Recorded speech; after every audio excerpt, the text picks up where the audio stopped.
আমার কপাল খারাপ, সব ঘুমায় গেছে। এইবার কয় বিবি চলো, একটা রশি হাতে নাও, মসজিদের মধ্যে চলো, নবীর মসজিদে নববী। মসজিদে নববীর মধ্যে আসিয়া বিবি আর সাহাবী আর কেউ নাই। মসজিদে ঢুকে একটা খুঁটির গোড়ায় বৈশা কয়, ও বিবি, রশি দিয়ে আমার হাত পিছনে দিয়া খুঁটির সাথে ভালো করে বাঁধো, পিছনে বাঁধো, এমন বাঁধা বাঁধবা যে আমার এই রশির বান কাউকে খুলতে দেয়া হবে না। আমার রসুল আমার উপরে বেজার, আমার খানা খেয়ে লাভ নাই, বেঁচে থেকে আমার সার্থকতা নাই। বিবি তুমি আমাকে ভালো করে বেঁধে ঘরে যাও, আসবা না। আমি এখানে বসে আমার মাওলার কাছে এমন কাঁদাই যে কাঁদবো, যতদিন পর্যন্ত আল্লাহ আয়াত দিয়া নবীকে বলবেন না আমারে মাফ করছেন, ততক্ষণ কান্না বন্ধ করব না। সাহাবী কুটির গোড়ায় রশি দিয়া বাঁধা, কান্না বন্ধ নাই। নামাজ পড়ে ইশারা ইঙ্গিতে কান্না চলছে, এমন কান্না নবী তাকান না, কথাও বলেন না। নবী নামাজ পড়ায় চলে যান, অন্যদের সাথে কথা চলে, সাহাবীর সাথে কথা নাই। এমন কান্না কাঁদতেছে, রাতে এমন পরিমাণ কান্না। অনেক দিন পর আল্লাহ পাক আয়াত দিয়া ওই সাহাবীর নামে ঘোষণা দিলেন, ওকে মাফ করে দিলাম।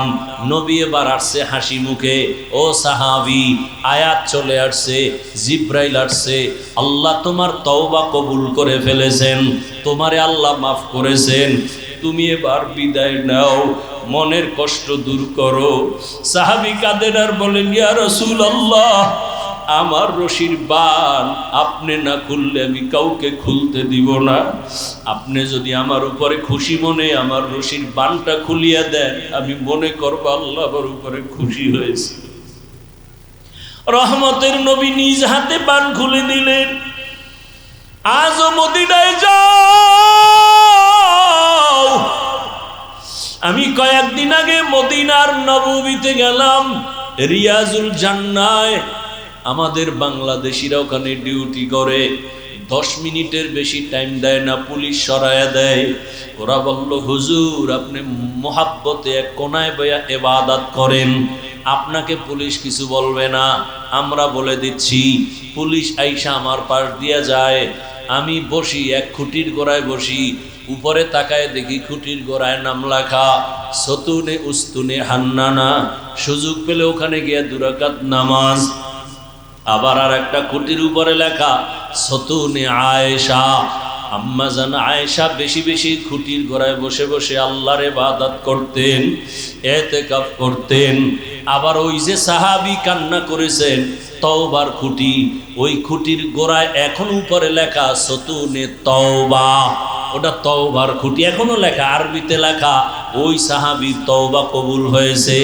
ওখানে গিয়া সিজদায় পড়ে কাঁদলাম, কারণ পুলিশেরা মোনাজাতে কান্না ওরা পছন্দ করে না, মনে করে বোধহয় এটা বলে বেদাতি, ওরা মোনাজাত দিয়ে কান্নাটারে ভালোবাসে না। সিজদায় গিয়া মনের মতো কাঁদলাম। মানুষ তোর গুণ হলো ইবাদত, ইবাদত না নিয়ে যদি আজরাইলের হাতে ধরা পড়ে যাও, আল্লাহ বলবে কে লাথি মেরে জাহান্নামে ফেলায় দে, এটা গুণের মানুষ না। যার ইবাদত নাই ও মানুষ সুরতে আবু জাহিল্লা মানুষ, ওর নাম শুনলে কেন বলে ওর উপরে গজব। ফেরাউন না মানুষ, ওরে কেন মানুষ বরদোয়া করে, লানাতুল্লাহি আলাই। নমরুদ একটা মানুষ, ও কেন মানুষের অভিশপ্ত, ওর উপরে মানুষের অভিশাপ কেন? বলে মানুষ গুণের মানুষ, গুণের মানুষ না। আল্লাহ বলবে গুণের মাইক যেমন মানুষ ফেলে দেয়, এটা গুণের মাইক না। কিয়ামতের ময়দানে আল্লাহ বলবে যারা গুণের মানুষ না ওদের ধর, ওদের জাহান্নামের শিকল লাগায় লাইনে দাঁড় করা। আমি ওদের বাম হাতে আমলনামা দিব। বাম হাতে যাদের আমলনামা দিবে, বেনামাজি গুনাহগার যাদের ইবাদতের গুণ নাই, আল্লাহ বলবে ওদের আমলনামা বাম হাতে দেওয়া মানে নিশ্চিত জাহান্নামে যাবে। আল্লাহ বলবে ডাইরেক্ট হাতে দেওয়া হবে না। এই নাফরমান বেঈমানের বুকের মাঝে ছিদ্র করে ফেল, ছিদ্র করিয়া বুকের থেকে বাম হাতটা ঢুকাইয়া পিঠের থেকে হাত বের কর, টান মেরে ফেরেশতারা সাথে সাথে বুকের ছিদ্র দিয়া বাম হাত ঢুকায় পিছনে নিবে। আল্লাহ বাম হাতে পেছনে আমলনামা দিবেন। আর নাফরমানকে বলবে, এই বেঈমান, ইকরা কিতাবাকা কাফা বিনাফসিকাল ইয়াউমা আলাইকা হাসিবা, পড়, জীবনে কোথায় কি অন্যায় করছো সব দেখা, আমলনামায় হিসাব রেডি কর। ফেরেশতারা বলবে, আল্লাহ মাথা এদিকে, হাত পেছনে, চোখ দুইটা সামনে, হাত পেছনে, আমলনামা পেছনে, পড়বে কেমনে, ও তো দেখে না। আল্লাহ আবার রাগ করবেন আর বলবে, এই নাফরমান বেনামাজি বেপরদাওয়ালা বেঈমানের ঘাটটা ধইরা মোচড় দিয়া পেছনে ঘুরাইয়া দে। ফেরেশতারা বলা মাত্র 1 সেকেন্ড দেরি না, আল্লাহর অর্ডার পাওয়া মাত্র ঘাটটা ধরে মোচড় দিয়া পেছনে ফিরাবে। ও যুবক বাবারা, তোমার বিবেক যদি বলে আল্লাহর কোরআন সত্য, আমার এই কথাও কোরআনের বয়ান সত্য। ইয়া আইয়ুহাল্লাযীনা আমানু কু আনফুসাকুম ওয়া আহলিকুম নারা আকুদুহান নাস ওয়াল হিজারা আলাইহা মালাইকাতুন গিলাযুন শিদাদুল লা ইয়াসুনাল্লাহা মা আমারাহুম ওয়া ইয়াফআলুনা মা ইউমারুন।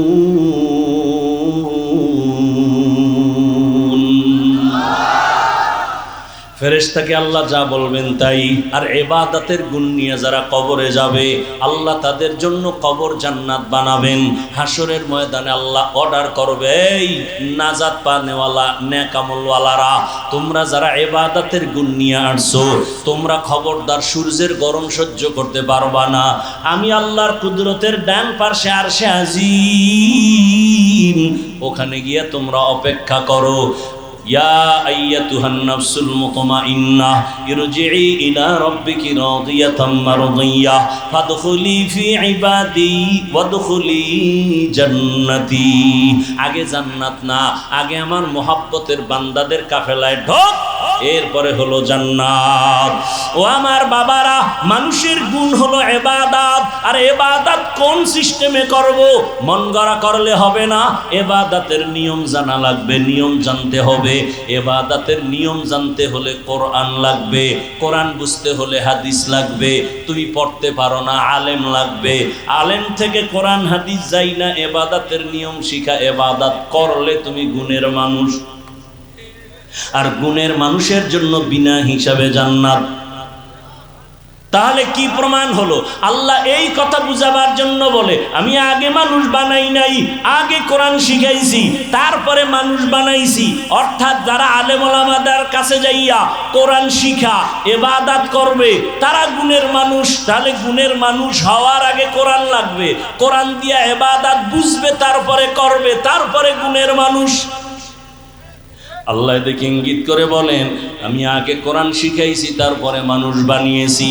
আর রহমান আল্লামাল কুরআন খলাকাল ইনসান, আমি আগে কোরআন শিখাইয়া ইবাদতের মাধ্যমে গুণের মানুষ বানাইছি।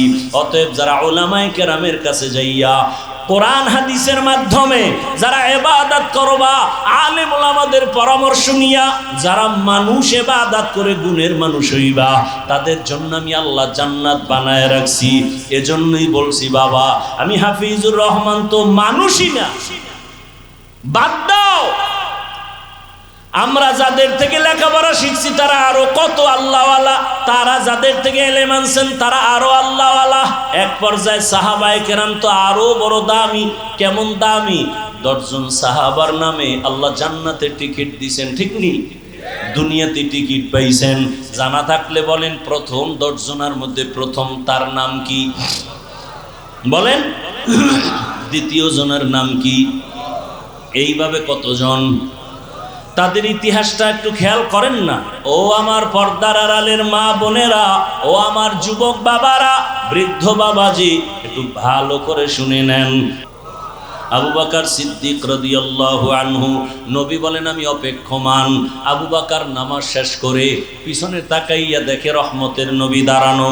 আবু বকর আশ্চর্য হয়ে বলেন, ইয়া রাসূলুল্লাহ, আমি গোপনে আমার মাওলার সাথে আমি কথা বলতেছি, আপনি কেমনে আবার এখানে হাজির হলেন? আবু বকর, তুমি জানো না তোমার কান্নার আওয়াজে আমার ঘুম ভেঙে গেছে, তুমি নামাজে দাঁড়ায় কান্না করছো কেন? আবু বকর বলেন, ইয়া রাসূলুল্লাহ, আল্লাহর আদালতে কেমনে যে দাঁড়াবো, হাসরের ময়দানে কিভাবে দাঁড়ায় জবাব দিব? বলে এত ভয় কেন? বলে আল্লাহর আদালতের ভয় বড় পাইতেছি। বলে জান্নাতের টিকিট আপনার হাতে রেডি, এরপরও কেন ভয়?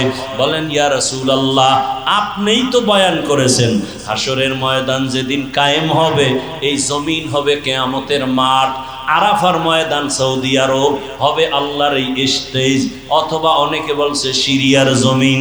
আল্লাহ যখন কিয়ামতের কায়েমের ঘোষণা দিবেন, সূর্যটা নিচে চলে আসবে, জমিন সব সমতল, মাহফিলের সিংহায় ল্যাংটা সব নারী পুরুষরা যার যার কবর থেকে দাঁড়াবে, দাঁড়ায় সব আল্লাহর আদালতে হাজির হয়ে যাবে। আল্লাহ বলবে, সূর্য নিচে নেমে আয়, তোর যত মুখ উপরে আছে নিচে কর, যত তাপ আছে ছেড়ে দে। সূর্যের তাপে এই মাটির জমিনটা তামা হয়ে যাবে। অন্যদিকে জাহান্নামের আওয়াজ এত বিকট আওয়াজ যে আওয়াজে হাসরের ময়দানটা থরথর করে কাঁপতে থাকবে। আবু বকর বলেন, ইয়া রাসূলুল্লাহ, আপনিই বয়ান করেছেন এত ভয়ঙ্কর হবে হাসরের মাঠ। আল্লাহ নিজেও রাগ করে আওয়াজ দিবেন, লিমানিল মুলকুল ইয়াউম লিল্লাহিল ওয়াহিদিল কাহ্হার। এমন কঠিন অবস্থা হবে, নারী পুরুষ সব উলঙ্গ, মাথার মগজগুলো ভাতের মারের মতো ঘুরতে থাকবে, জাহান্নামের আওয়াজে সবাই পাগলের মতো হবে। নবীরা পর্যন্ত যাদের গুনাহ নাই তারাও কান্নায় বেকারার হয়ে যাবেন। আদম নবী কাঁদবেন নিজের চিন্তা, উপায় কি হবে? মুসা নবী কাঁদবেন, আমার উপায় কি হবে? ঈসা নবী কান্না করবেন, আমার উপায় কি হবে? এমন এক পরিস্থিতির মধ্যে নবীরা যদি কান্না করেন, আমি আবু বকরকে যদি আল্লাহ ডাক দেয়, আবু বকর, আমার জান্নাত পাওয়ার জন্য কি নিয়ে আসছো, এমন কি আমল? আমি যদি বলি, হে আল্লাহ, তোমার জান্নাত আর তোমার মহাব্বতে নামাজ, তেলাওয়াত, রোজার আমল নিয়ে আসছি, আল্লাহ যদি বলে, আবু বকর, যেইভাবে নামাজ চাইছিলাম ওইভাবে হক আদায় করে নামাজ পড়ো নাই, আমি যেইভাবে তেলাওয়াত করলে খুশি হতাম ওইভাবে তেলাওয়াত তুমি দিতে পারো নাই, যেইভাবে জিকির করলে আমি আল্লাহ নিজে খুশি হতাম ওইভাবে হক আদায় করে জিকির হয় নাই, যাও তোমার আমল তুমি নিয়ে জাহান্নামে যাও, আমার জান্নাত আমাকে দিয়া দাও। ওর দয়ার নবী, তখন আমার উপায় কি হবে? এই চিন্তা আমি নামাজে দাঁড়ায় কান্না করতেছি। আবু বকরের যদি হালাত হয়, আপনি আমি তো মানুষের কাতারেই নাই। मोमिन जो फिदा नक्श कफे पाए नबी हो ज़ीर कदम आज भी आलम का खजीना हो, ज़ीर कदम आज भी आलम का खजीना।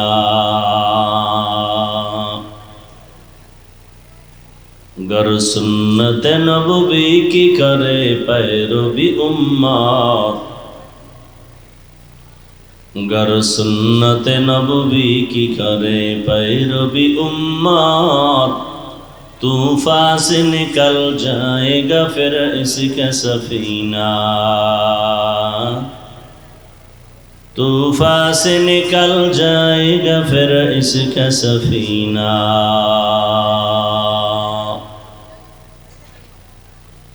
आशिक हो बेरादर शहंशाह दो आलम, आशिक हो बेरादर शहंशाह दो आलम, मिश्को से ज़्यादा मुबारक जिसका पसीना, मिश्को से ज़्यादा मुबारक जिसका पसीना। कर दिल में तड़प हो मेरे आका का ज़ियारत, हो दिल में तड़प, ओ मेरे आका का ज़ियारत, एक आन में आए नबी दिखला दे मदीना, एक आन में आए नबी दिखला दे मदीना, ला इलाहा इल्लल्लाह मोहब्बत ला इलाहा इल्लल्लाह,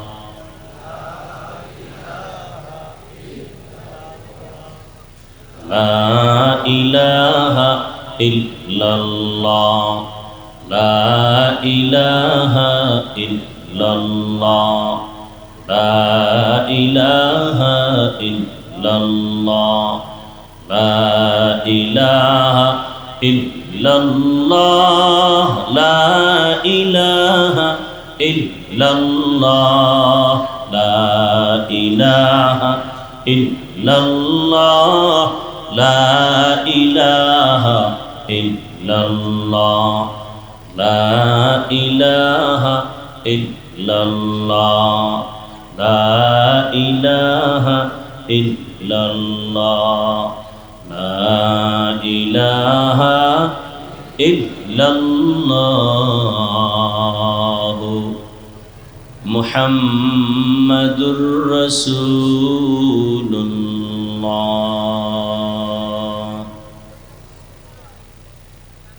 একটু বাড়াও সাউন্ড, বক্সের সাউন্ড বাড়াও।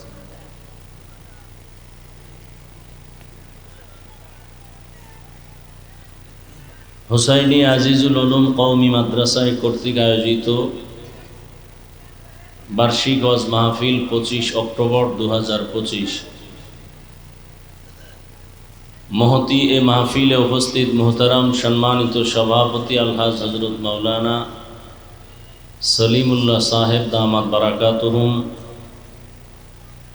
প্রধান অতিথি দেশের হাজারো লাখো আলেমের উস্তাদ উস্তাজুল আসাতিজা, পীরে কামেল শৈখুল হাদিস, ঢাকার ঐতিহ্যবাহী শায়েখ জাকারিয়া রহমতুল্লাহ আলাইহি ইসলামিক রিসার্চ সেন্টারের স্বনামধন্য মহাপরিচালক হযরতুল আল্লাম মুফতি মিজানুর রহমান সাঈদ দামাত বারাকাতুহুম,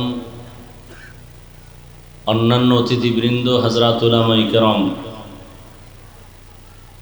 অত্র অঞ্চলের বিভিন্ন স্থান থেকে আগত আল্লাহ পাকের আশিকিন, জাকিরিন, শাকিরিন, মুহিব্বিন, মুরব্বিয়ান এজাম, কলিজার টুকরা আমার সমবয়সী যুবক বন্ধুগণ, স্নেহের ছোট ভাই, পর্দার আড়ালে মা ও বোনেরা, আল্লাহ পাকের দরবারে শুকর যে আল্লাহ আমাদেরকে সুস্থ রেখেছেন, আলহামদুলিল্লাহ। জীবনের এক অমূল্য সম্পদের নাম সুস্থতা। টাকা পয়সা বাড়ি গাড়ি সব আছে, কিন্তু আপনি অসুস্থ, এই জীবনের কোনো দাম নাই। টাকা পয়সা বাড়ি গাড়ি তেমন নাই, কিন্তু আপনি সুস্থ, আপনার মতো সুখী এ জমিনে কেউ নাই। আল্লাহ আমাদের সুস্থতাকে দায়েমান কবুল করেন। হাজারো লাখো মানুষের ভেতর থেকে দয়াময় আল্লাহ বাছাই করে আমাদেরকে এই পৃথিবীর শ্রেষ্ঠ মজলিস, উলামায়ে আহলে হকের মজলিস, গুনাহ মাফের মজলিস, তওবা কবুলের মজলিসে হাজির হওয়ার তৌফিক দান করেছেন। আর একবার মুহাব্বতে শুকর আদায় করি আলহামদুলিল্লাহ। দরুদ ও সালাম সৈয়দুল মুরসালিন রহমাতুল লিল আলামিন, শফিউল মুজনিবিন, খাতামুন নবিয়্যিন, সৈয়দুস সাকালাইন, ইমামুল মুরসালিন, শফিয়ে আজম, রসুল আকরম, রহমত আলম, নবীউল আরব আল আজম, হাবিব কিবরিয়া, আশরফুল আম্বিয়া, সৈয়দুল আম্বিয়া, शफीअ महशर, साक़ी कौसर, आक़ा नामदार, मदीना का ताजदार, आफ़ताब नबूवत, फ़ख्र मौजूदात, सय्यदुल मखलूक़ात, हज़रत मुहम्मदुर रसूलुल्लाह। সবাই মোহাব্বতে পড়েন, আওয়াজ করে পড়েন। নবীজির নামে দরুদ পড়লে সওয়াব না গুনাহ? দরুদ এমন এক পাওয়ারই আমল, মানবেন কিনা জানি না, মনে চায় বলতে। মানলে বলবো, মানবেন? দুনিয়াতে আপনি যেখানে যাবেন সেখানে সম্মান পরকালে তো আছেই। কমপক্ষে প্রতিদিন ৩০০ বার দরুদের আমল করতে যদি পারেন লাগাতার, দুনিয়াতে আপনি কত উঁচু মর্যাদা চান আল্লাহ কুদরতের দ্বারা দিবেন। কতবার? প্রতিদিন ৩০০ বার দরুদের আমল। ২ শর্তে দরুদ পড়তে হবে। ১ নাম্বার শর্ত হলো খুব মুহাব্বত আজমতে নির্জনে বসে পড়তে হবে। দ্বিতীয় শর্ত হলো পবিত্র অবস্থায় পড়তে হবে। একটা তসবিহ হাতে নিয়ে এই দরুদের আমল করবেন নির্জন সময়। কখন? ফজরের নামাজের পরে অথবা ঘুমের আগে। একটা তসবিহ হাতে নিয়ে এই দরুদের আমল করবেন। সময় থাকলে নামাজের দরুদ, যেটা আমরা নামাজে পড়ি, সময় যদি কম থাকে তো এই ছোট অংশের দরুদ যেটা পড়লাম, সাল্লাল্লাহু আলাইহি ওয়া আলিহি ওয়াসাল্লাম। যদি লাগাতারে আমল চালু রাখেন এবং এই দরুদ পড়ে অজু অবস্থায় ঘুমিয়ে পড়বেন, কিবলার দিকে চেহারাটা ঘুরাইয়া, ইনশাআল্লাহ দরুদের বরকতে রসুলের সাথে ঘুমের মধ্যে মোলাকাত হয়ে যায়। আমাকে তো বাতাস দিতে হবে, তোমার কোন দিক দিয়ে দিলে সুবিধা হয় দাও, সামনে দিয়ে দাও, এটাও তোমাকে শিখাই দিতে হবে, না একেবারে পিছন থেকে দাও।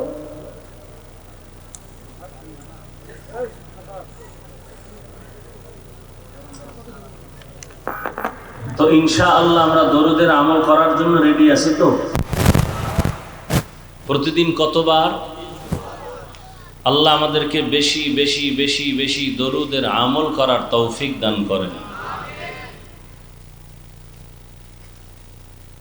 সর্বোপরি শুকর যাদের অক্লান্ত পরিশ্রমের মাধ্যমে আজ এই সুন্দর আয়োজন, সময় পরামর্শ অর্থ দিয়ে দোয়া করে উপস্থিত হয়ে মাইক লাইট প্যান্ডেলের ব্যবস্থাপনার মাধ্যমে সহযোগিতা যারা করেছেন, এলাকার যুবক বৃদ্ধ ব্যবসায়ী শ্রমিক চাকুরিজীবী বিভিন্ন শ্রেণী পেশার মানুষ, এলাকার জনগণের প্রতিনিধিত্বের স্বপ্নে যারা আছেন, উলামায়ে হযরত, আইম্মায়ে মাসাজিদ, মাদ্রাসা কর্তৃপক্ষ, প্রত্যেককেই আল্লাহ পাকে খেদমতের বরকতে দুনিয়াতে শান্তি, পরকালে চিরমুক্তির ব্যবস্থা করে দিন। উলামায়ে হযরত আলোচনা রেখেছেন, আপনারা ধৈর্যের সাথে শুনছেন। উলামায়ে কেরামদের কথাগুলো সহি তরিকায় আমাদেরকে আমল করার তৌফিক দান করেন। উলামায়ে কেরামের ইজ্জতকে আল্লাহ বেশি বেশি বাড়ায় দেন। অন্যের জন্য দোয়া করলে নিজের জন্য আগে কবুল হয়। উলামায়ে কেরামের ইজ্জত বাড়লে আপনাদের ইজ্জত কিছুটা কমতে পারে, এই ভয়ে বলেন নাই না? উলামায়ে কেরামের ইজ্জত কমলে উম্মতেরও ইজ্জত কমে। উলামায়ে কেরামের ইজ্জত সম্মান বেড়ে গেলে উম্মতেরও ইজ্জত বেড়ে যায়। কি বরযাত্রীর মধ্যে মূলকে জামাই, জামাইয়ের সম্মান বাড়লে সাথীদেরও সম্মান বেড়ে যাবে। জমিনের মধ্যে বরযাত্রী বা মূল উলামায়ে হযরত। কিয়ামত পর্যন্ত আর কোনোদিন আমাদের রসুল আমাদেরকে দাওয়াত দিতে আসবেন না? আপনাদের এটা কোন থানা? বেলকুচিতে নবীজি রবিউল আউয়ালে আসছিলেন, আপনারা টের পান নাই। আসছিলেন না কি? আপনাদের ইমান ধারণা কি নবীজি আসছিলেন বেলকুচিতে? কথা বলেন না। অনেক জায়গায় দেখি চেয়ার রাখে স্টেজে খালি, কি বিষয়? কারণ রসুল এসে বসবেন। রসুল এখানে এসে যদি বসে আর আমি চেয়ারে বসে থাকবো, এর থেকে পৃথিবীর নিকৃষ্ট বেঈমান আর বেয়াদব কে হতে পারে?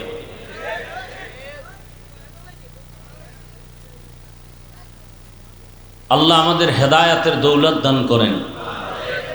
তো আমাদের বিশুদ্ধ আকীদা, রসুল আর কিয়ামতের আগে আমাদেরকে বয়ান দিতে আসবেন না। সাহাবায়ে কেরাম আসবেন, আইম্মায়ে কেরাম আসবেন, বড় বড় আউলিয়া কেরাম যারা চলে গেছেন তারাও আর আসবেন কিয়ামত পর্যন্ত। কথাটা মনে রাখবেন, প্রয়োজনে লিখে রাখবেন। মোবাইল না, মোবাইল একটা অদৃশ্য মরণস্ত্রের নাম। মোবাইল একটা অদৃশ্য মরণস্ত্র, আপনাকে ধ্বংস করে ফেলতেছে, আপনার খবর নেই। আগামীকালকে সকালবেলা, এদিকে তাকান, কোনো কথা বলবেন না, আমি ছেড়ে দিব কিন্তু। এটা চালাকি করার জায়গা না, বাহাদুরি করার জায়গা না। আর বক্তার এলেম আর আমলের বাহাদুরি তো এই সমস্ত স্থানে বয়ান চলে না। নিছক আল্লাহর দয়া এবং আপনাদের অন্তরের মোহাব্বত থাকলে বয়ান হবে না, কিচ্ছু হবে না।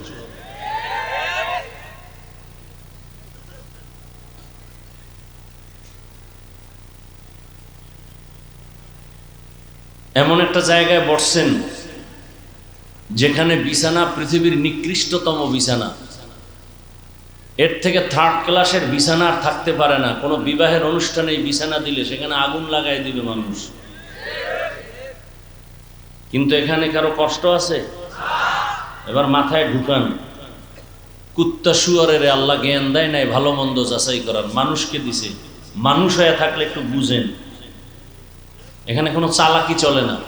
এখানে আসতে কপাল লাগে, বসতে কপাল লাগে, মোনাজাত দিয়ে যাইতেও কপাল লাগে। সব কপালওয়ালারা বসতে পারে না। বহু আল্লাহর বান্দা আসতে চাইছে, পারে নাই।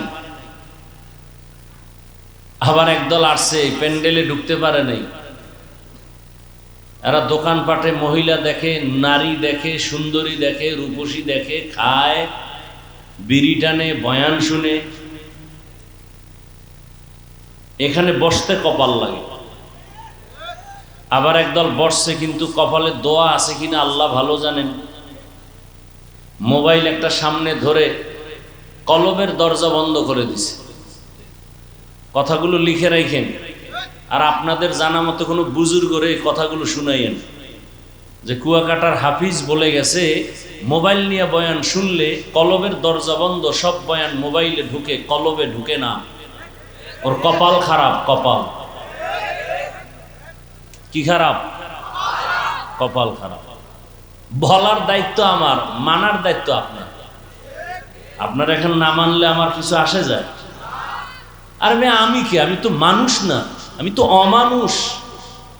মানুষ গড়ার কারিগর আমার রসুল, যাকে দেখলে জাহান্নামের আগুন হারাম, তার বয়ান শুনে আবু জাহিল্লা কালেমা পড়ে না। তা আমি কে? যেই রসুলের চেহারা দেখলে ক্ষুধা থাকে না, সেই রসুলের বয়ান শুনলো 13 বছর, কালেমা পড়লো না। কত বড় নিকৃষ্ট বেঈমান! এর নাম কপাল, এর নাম। খোদায় ধাক্কা দিয়ে নিয়ে আসছেন, কিন্তু প্যান্ডেলে ঢুকতে পারে নাই, কপাল। প্যান্ডেলে ঢুকছেন ঠিক, কিন্তু কলবের দরজা খুলতে পারে নাই, মোবাইল নিয়ে ব্যস্ত। যেই মোবাইলটা চেক করলে শুধু নাপাক আর নাপাক, সেই মোবাইল নিয়ে ব্যস্ত। আপনি আমাকে যুক্তি দিয়ে বুঝাইবেন আপনার থেকে আমি কম চালাক? আপনি কি যুক্তি দিবেন? রেকর্ড করেন।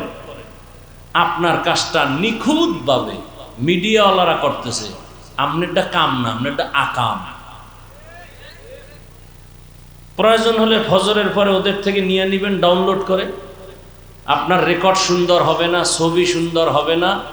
দ্বিতীয় ছবি তোলা তো এমনিই হারাম, 1000 কোটিবার কবিরা গুনাহ হারাম, সরকারের প্রয়োজন ছাড়া। আল্লাহ বুঝার তৌফিক দান করেন। কেউরে বলেন কেন? কাউকে বলবেন না। হেদায়েতের মালিক আল্লাহ, আপনি হেদায়েত কি দিবেন?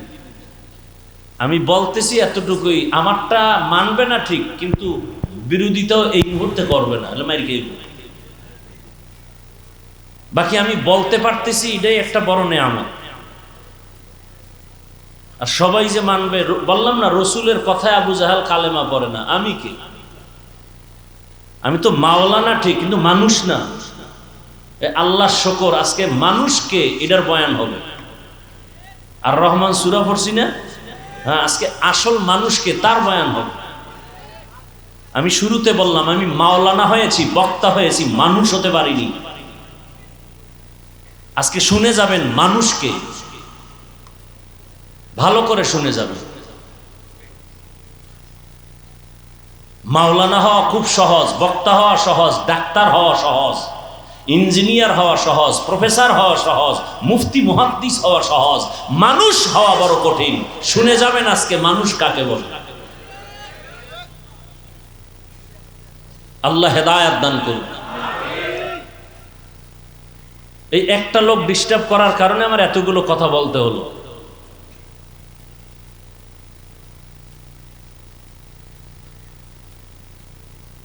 এতগুলো মানুষ নিয়ে আব্বা আম্মার জন্য দোয়া করতে পারছেন কোনোদিন? এই জন্য বললাম এখানে বসতে কপাল লাগে, দোয়া করে যেতেও কপাল লাগে। সবার কপালে এতগুলো মানুষ নিয়ে মা বাবার জন্য দোয়া হয় না। আল্লাহ যাকে কবুল করেন সে এই কপালওয়ালা হয়। দেখবেন অনেকে বয়ান শুনতেছে শুনতেছে ফট করে উঠে চলে যাবে, কারণ দোয়া করতে কপাল লাগবে তো, ফট করে উঠে চলে যাবে। আল্লাহ হেদায়েত দান করুন। আল্লাহ আমাকে হেদায়েত দান করেন। আমার হেদায়েতের দরকার অনেক।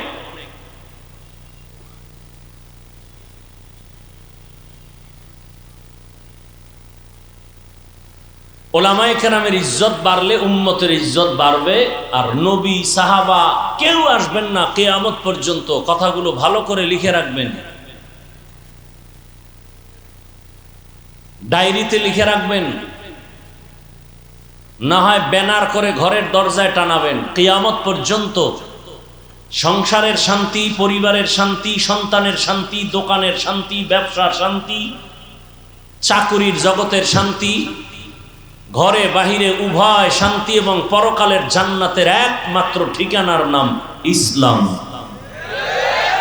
ঠিকানা দেখাবেন একমাত্র, শুধুমাত্র, কেবলমাত্র উলামায়ে কেরাম। কথাগুলো আপনার কাছে হালকা মনে হতে পারে, কথাগুলো ওজন কত? ৭ আসমানের ওজন যত তার থেকে বেশি। কিয়ামত পর্যন্ত এই জাতিকে শান্তির পথ দেখাবে একমাত্র উলামায়ে কেরাম, কোরআন সুন্নাহ ইসলামের ব্যানারে। আর কেউ পথ দেখাবে না, সব চান্দাবাজ আর ধান্দাবাজ। নিঃস্বার্থভাবে মানুষকে শান্তির পথ দেখাবে উলামায়ে কেরাম। কোনো স্বার্থ নাই, কোনো স্বার্থ। 2 মিনিটে 2টা উদাহরণ দেব। ভুলে যাবেন না মহামারী করোনার গজব।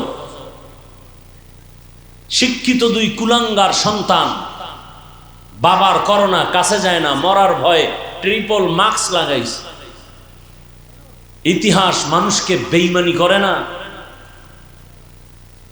বাবা এক পর্যায়ে মরেই গেল। এলাকার গরিব কয়েকটা ছেলেকে ডেকে বলল টাকা দিব, বাবার লাশটা রাস্তায় ফেলে দিয়ে আস। রাস্তায় ফেলে দিল। কুলাঙ্গার শিক্ষিত 2 সন্তান জানালা দরওয়াজা লক করে দিল, তাকাইল না বাবার লাশ। কুকুর খেলো না জানাজা হলো। ইতিহাস ভুলে যাবেন না। সেই সময় আমার দেশের শত শত করোনার লাশ। আমার দেশের কিছু পুলিশ ভাই, সিংহবাগ উলামায়ে কেরাম, টুপিওয়ালারা এই শত শত লাশ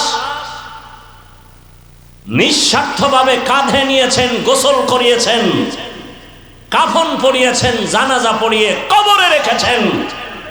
একজন হুজুরেও করোনায় মরে নাই। বিনিময় কি দিছেন হুজুরদের? গালি আর ফেসবুকে বিরোধিতা। আল্লাহ হেদায়েত দান করুন।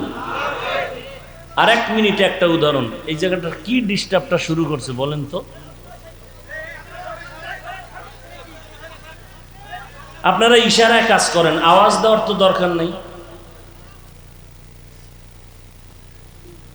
ইশারায় কাজ করেন।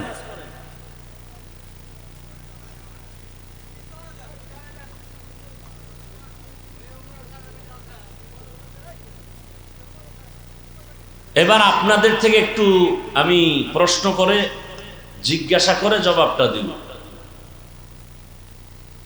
বলেন তো, সরকারি চাকরি যারা করেন, বেসরকারি চাকরি করেন, জানা থাকলে খুব দ্রুত জবাব দিবেন, না জানলে চুপ থাকবেন। আমি বলবো, সরকারি বেসরকারি চাকরি যারা করেন তাদের প্রতিদিনের ডিউটি কত ঘন্টা? যারা জানেন বলেন। নিম্নে বেতন কত? নিম্নে বুঝেন নাই? সরকারের চাকরি করে বেসরকারের চাকরি করে 8 ঘন্টা ডিউটি, নিম্নে বেতন কত?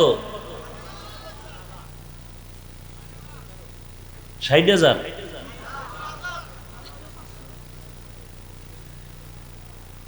10,000, 20,000, 15,000, এটা স্কেল আছে তাদের। এত কম কেন? বলে টেবিলের নিচে বহু মুক্তার দানা পাওয়া যায়, এগুলো ধরতে পারলে রাতারাতি আঙ্গুল ফুলে কলা গাছ, আবার জাগাত ফকিন্নির বাচ্চার মতো রাস্তায় হাঁটে। কারণ যেই গাছ দ্রুত বড় হয় সেই গাছ দ্রুত নষ্ট ভেঙে যায়। যে গাছটা আস্তে আস্তে বড় হয় এটার শিকড় মজবুত হয়, কেউ ভাঙতে পারে না। মানুষ ধনী হওয়ার মজবুত পন্থা হালাল উপার্জন।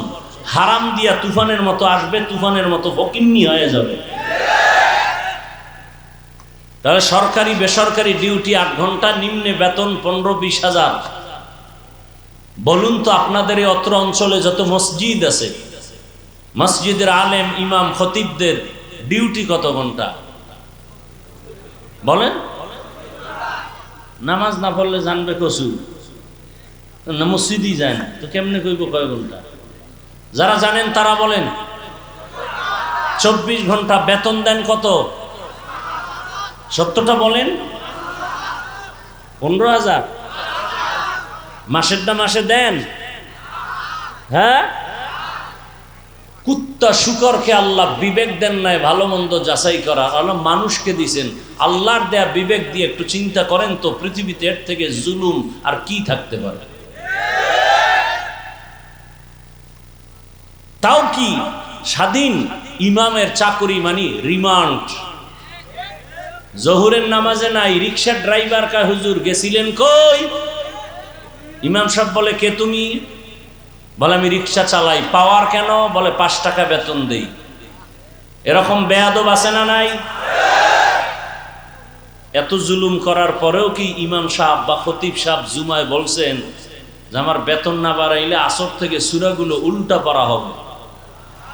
বলছেন? কমিটির কারোর সাথে খারাপ আচরণ করছেন? করেননি। বরদোয়া করছেন? মোনাজাতটা দিয়েই আল্লাহ এলাকার সবাইরে মাফ করো, কবরওয়ালাদের মাফ করো, ব্যবসায় বরকত দাও, চাকরিজীবীর চাকরিতে বরকত দাও, অসুস্থ রোগীরে সুস্থ বানাও। বাস্তব। এরপরও যারা বলে হুজুর খারাপ, আমি বলি তোর 14 পুরুষের রক্ত খারাপ। আল্লাহ হেদায়াত দান করুন, আল্লাহ হেদায়াত দান করুন। এজন্য বলেছি, পৃথিবীতে উলামায়ে কেরাম এই জাতিকে নিঃস্বার্থভাবে যা দিয়েছে আর কেউ দেয়নি। এ জাতির চূড়ান্ত নিঃস্বার্থ বন্ধু উলামায়ে কেরাম। আল্লাহ বুঝার তৌফিক দান করেন।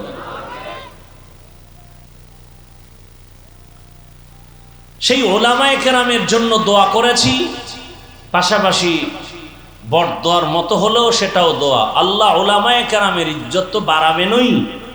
যারা ইজ্জত কমানোর চক্রান্ত করে ফেসবুকে লেখার দ্বারা, মিডিয়ায় বলার দ্বারা মানুষের সামনে ঘৃণা জমানোর চক্রান্ত করে, আল্লাহ ওদের হেদায়াত দান করেন, আল্লাহ তাদের হেদায়াত দান করেন, আল্লাহ তাদের হেদায়াত দান করেন। আল্লাহর ইলমে যদি ওদের হেদায়াত না থাকে, খুব দ্রুত গতিতে ওদেরকে ধ্বংস করে দেন। আমি আপনাদের দোয়া নিতে আসছি। বলবেন এতক্ষণ আলেম গো এত আসমান বরাবর দোয়া করলেন, এবার আমগো দোয়া দিয়ে আপনাদের কি হবে? আপনাদের দোয়া আমাদের অনেক বড় দামি এক সম্পদ। পাশাপাশি কিছু আলোচনাও করব আপনাদের ধৈর্যের উপরে, যদি আপনারা আমাকে বলার সুযোগ দেন এবং দোয়া করেন। আমি যে কথাগুলো এতক্ষণ শুনাইছি, একটা কথাও আমার স্বার্থের জন্য শুনাই নাই, প্রত্যেকটা কথা আপনার কল্যাণের জন্য বলেছি। দুনিয়াতেও আপনার সম্মান আর কল্যাণ আর শান্তি, পরকালেও আপনার মুক্তি আর শান্তি। কেন আমাদের ব্যক্তিগত কোনো স্বার্থ নেই। আমি আপনাদের চিনিও না, আমি আপনাকে গালি দিব কেন, আপনার বিরুদ্ধে বলবো কেন? বরং আমি কথাগুলো বলতেছি চূড়ান্ত অন্তরের গভীর মোহাব্বত আর ভালোবাসার থেকে। আপনাদের ভালোবাসা আমার প্রতি বিন্দু দুর্বল হতে পারে, আপনাদের প্রতি আমার ভালোবাসার কোনো দুর্বলতা নাই। আমি আল্লাহকে সাক্ষী রেখে বলছি, আমি ওই ভালোবাসার অন্তর নিয়ে বসছি। যদি বলেন নিচে নেমে পাও ধরলে আপনি আর নামাজ ছাড়বেন না, আমি নিচে নেমে আসবো আপনার পাও ধরার জন্য। কারণ আমি এতটুকু অন্তরকে জায়গা দিয়েছি যে এই লোকগুলো মার্কাজের মসজিদে তাবলিগওয়ালারা ডাকলে অহরহ দৌড়াবে না, পীর সাহেবরা ডাকলে সবাই যাবে না। কিন্তু এই ময়দানটা বড় কঠিন, টাকা নিয়ে এত মানুষ জমা করতে পারবে না। কেউ টাকাওয়ালারাও যদি এত লোক এক জায়গায় আনতে চান, এত লোক আসবে? আর আসলেও কি জান্নাতি মানুষ আসবে? সব গাঞ্জাখোর আসবে। তাও আবার তাদেরকে আনতে হলে ফ্রি গাড়ি দিতে হবে। বাস্তবটা স্বীকার করেন, আপনি মানেন আর না মানেন, সত্যটা স্বীকার করেন। গাড়ি দেওয়া লাগবে না, ফ্রি। আপনাদের ফ্রি গাড়ি দেওয়া হয়েছে। আচ্ছা, আসার পরে আবার ভিআইপি বসার জায়গা, chair, non VIP, VIP, third class, first class, second class, এখানে কোনো ভেদাভেদ আছে? কে ধনী, কে গরিব, কে আলেম, কে মূর্খ, সব একাকার। এরপরে আবার দিতে হতো তাদের নাস্তা। দিছে কোনো নাস্তা? ওখানে নাস্তা না দিলে এতক্ষণ চেয়ার উঠতো বাতাসে। কি আচ্ছা, চেয়ার উড়ে বাতাসে, বিষয় কি? প্যাকেট পায় নাই। এরা সব নিজেগো লোক না, যে কোনো দলের হোক, নিজেদের না। কত বড় কুলাঙ্গার, আবার ভিডিও করে মানুষকে জানায় দেয়। এরে আবার দলে কেন রাখে তাও বুঝি না। নিজেদের মধ্যে একটু তর্ক বিতর্ক হতে পারে না? যে এটা ভিডিও আকারে কইরে আবার মানুষের ছড়ায়, বদনাম ছড়ায়, সে কি ওই দলের আপন? বলেন, এই দল করেন আপনারা। সামান্য কিছু হলেই এটাকে ভিডিও করে ছেড়ে দিতে হবে। যাই হোক, এরপরে এতগুলো মানুষকে আবার নিয়ন্ত্রণে এইভাবে পিপিলিকার কোনো আওয়াজ নাই, চুপ। এত চুপচাপ থাকার জন্য কতগুলো পুলিশ, র্যাব, আর্মি লাগতো। কি নিরাপত্তার, নিশ্ছিদ্র নিরাপত্তার শামিয়ানা লাগতো, ছাউনি লাগতো, ছায়া লাগতো। এরপরেও যদি আরো ভয় পাইতো তাহলে কুত্তা এনে হাজির করত। কারণ মানুষ বেঈমানি করতে পারে, কুত্তায় বেঈমানি করে না। বডিগার্ড বডির উপরে গুলি মারে, কুত্তায় মারবে? কুকুর এমন একটা প্রাণী, না খেয়ে মালিকের লাথি খেয়ে সারা রাত বাড়ি পাহারা দেয়। আর মানুষ মালিকের ডা খাইয়া মালিকরে জবাই দেয়। কিতনা বড় নিমক হারাম। আল্লাহ হেদায়াত দান করুন। আর এখানে কোনো গাড়ি নাই, বরং টাকা কিছু দান করছেন না? খাওয়ানোর চিন্তা নাই, ঘুমের চিন্তা নাই, ঘড়ির দিকে তাকায় না কখন বাসায় যাবে, পেটের ক্ষুধাও কিন্তু টের পায় না, বসার বিছানাও ভালো না, এরপরে কতক্ষণ থাকবে এর কোনো সীমানা নাই। মনটা এমন ভাবে নিয়ত করে বসছে যে যদি 2-4 ঘন্টা হয়ে যায় টেনশন নেই। নিয়ন্ত্রণের জন্য কোনো পুলিশ, র্যাব, আর্মি, কুত্তা কিচ্ছু নেই। বিবেক, বারবার বলছি, বিবেককে একটু জিজ্ঞাসা করেন এটা কিভাবে সম্ভব। আল্লাহ বিবেক দিছে, একটু চিন্তা করেন তো। আমার কথাগুলো কি মনে করেন ফাও? একটু চিন্তা করেন তো এটা কিভাবে সম্ভব। যে যেখানে দাঁড়ানো আছে চুপ। হাফিজুর রহমান কেউ টাকা দিবে? হ্যাঁ, দিবে না। খাওন দিবে? কিচ্ছু না, নগদ কিছুই পাবেন না। সব মানুষ নীরব। এই মুহূর্তে বাসার থেকে কেউ টেলিফোন করলেও তো মাথা গরম। কি রিসিভ করবে না, কেটে দিবে। আবার কেটে দিবে। 3 বারের পরে রিসিভ করে বলবে তোর খবর আছে, আজ রেডি থাক, তুই জানোস না আজে আইছি কি? একটু বিবেককে জিজ্ঞাসা করেন তো, হেদায়েতের জন্য তো আমেরিকা যাওয়া লাগবে না, শুধু এতটুকু চিন্তা করেন তো এটা কিভাবে সম্ভব। ইসলাম মানলে এটা সম্ভব।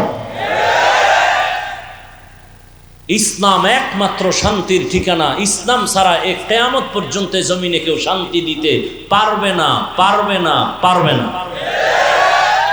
সম্ভব? কোনোদিন সম্ভব না। ইসলাম কি বলে? বলে একজনের সাথে দেখা হয়েছে, শুরুতে সালাম, সেও আবার আপনাকে সালামের জবাব দেবে ওয়ালাইকুম আসসালাম। 2 দিক থেকে সালাম মানে কি? দুদিক থেকে শান্তির দোয়া চলতেছে, অশান্তি আসবে কিভাবে? ইসলাম বলে ও বড়রা, ছোটকে স্নেহর নজরে দেখো, বড়দেরকে ছোটরা সম্মানের নজরে দেখো। ছোটরা যাকে সম্মানের নজরে দেখবে, ওই বড়দের সাথে কোনোদিন ছোটরা বেয়াদবি করবে না। ইসলাম বলে কর্মচারী কাজ করে, ঘাম ঝরার আগে বেতন দাও। ইসলাম বলে বোনের ইজ্জত রক্ষা করো, মায়ের ইজ্জত রক্ষা করো। মানুষের উপরে জুলুম করা যাবে না, গরিবের ক্ষতি করা যাবে না, জবান দিয়ে আঘাতমূলক কথা বলা যাবে না, হাতের দ্বারা আঘাত করা যাবে না। ইসলাম বলে তুমি একা পেট পুরে খাইও না, তোমার ভাইয়ের খবর নাও, মায়ের খবর নাও, বাবার খবর নাও, পরিবারের খবর নাও, প্রতিবেশীর খবর নাও। ধনীরা তোমার 100 টাকার থেকে 2.5 টাকা গরিবের দিয়ে দাও যাকাত। একান্ত যদি তুমি যাকাত নাও দাও, ফাঁকে ফাঁকে গরিবের সহযোগিতা করো, তোমার রিজিক বেড়ে যাবে। জবান দিয়া কোনোদিন গালি দিবা না, গালি দেওয়া হারাম। কারো সাথে মিথ্যা প্রতারণার ছলে কিছু বলবা না, মিথ্যা বলা হারাম। কারো দোষ পেছনে বলে তার সম্মান নষ্ট করবা না, গীবত করা হারাম। ইসলাম যেখানে যেখানে আছে সেখানে শান্তি আছে, যেখানে ইসলাম নাই সেখানে শান্তি নাই। এজন্যই বললাম কিয়ামত পর্যন্ত জমিনে যতদিন নবীর আদর্শ বাস্তবায়ন হবে না, ততদিন পর্যন্ত জমিনে শান্তি কেউ দেখবে না।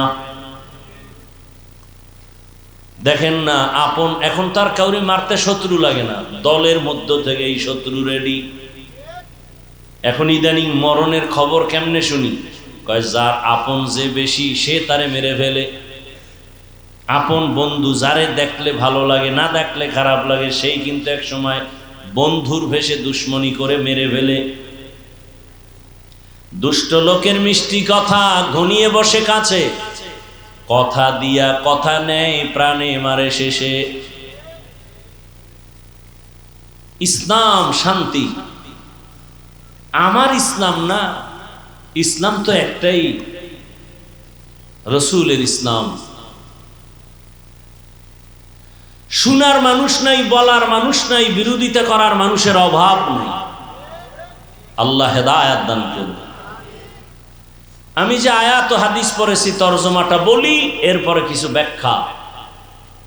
আর রহমান, রহমান হলেন তিনি আল্লামাল কোরআন, কোরআন শিক্ষা দিলেন যিনি। খালাকাল ইনসান, রহমান হলেন তিনি মানুষ সৃষ্টি করলেন যিনি। আল্লামাহুল বায়ান, রহমান হলেন তিনি বয়ান শিক্ষা দিলেন যিনি। হাদিসে পাকে রহমতের নবী বলেন খায়রুকুম মান তাআল্লামাল কুরআনা ওয়া আল্লামাহ, জমিনে তাদের থেকে দামি কেউ নাই যারা কোরআন নিজেও শিখে অন্যদেরও শিক্ষা প্রদান করে। ডাইরেক্ট কোরআন শিখানো একটা, এটাও যেমন শ্রেষ্ঠ, আর একটা শিক্ষা হলো কোরআন বুঝার জন্য, ব্যাখ্যা শিখার জন্য আরো অনেক ইলম শিখি আমরা, এটাও শ্রেষ্ঠ মজলিসের অন্তর্ভুক্ত। ইভেন এই যে আমরা এখানে বসছি, এখানেও কোরআন হাদিসের শিক্ষা দেওয়া হচ্ছে, ক্লাস করানো হচ্ছে। এটাও ওই শ্রেষ্ঠ মজলিসের অন্তর্ভুক্ত। এজন্যই তো নবী বলেন এখানে বসা মাত্র জীবনের সকলের সবার সব গুনাহ মাফ। শুধু কি তাই, যতক্ষণে প্যান্ডেল মজলিস ভরা, অনবরত এখানে আল্লাহর রহমত অবতীর্ণ হতে থাকবে। রহমতের নবী বলেন ঘর থেকে যখন আপনারা বের হয়েছেন, প্রত্যেকের সাথে 70,000 ফেরেশতার একটা কাফেলা আল্লাহ দিয়ে দিয়েছেন। ওই ফেরেশতারা প্রত্যেকের সাথে আছে, আপনার মাগফিরাতের দোয়া করতেছেন। এখানে বসে ইসলামের একটা মাসআলা শিখবেন, 100 রাকাত নফল নামাজের সওয়াব পেয়ে যাবেন। অনেকগুলো ইসলামের বিধিবিধান মাসআলা শিখতে পারলে 1000 রাকাত নফল নামাজের সওয়াব পেয়ে যাবেন। আতিনা ফি দারে দুনিয়া না হাসান, আতিনা ফি দারে উকবা না হাসান, ইয়া গিয়াসাল মুস্তাগীসিন ইহদিনা লফতিখারা বিল উলুমে ওয়াল গিনা। হর গড়ি দে নেকো তু তৈয়ার है, जो न मांगे उससे तू बेजार है।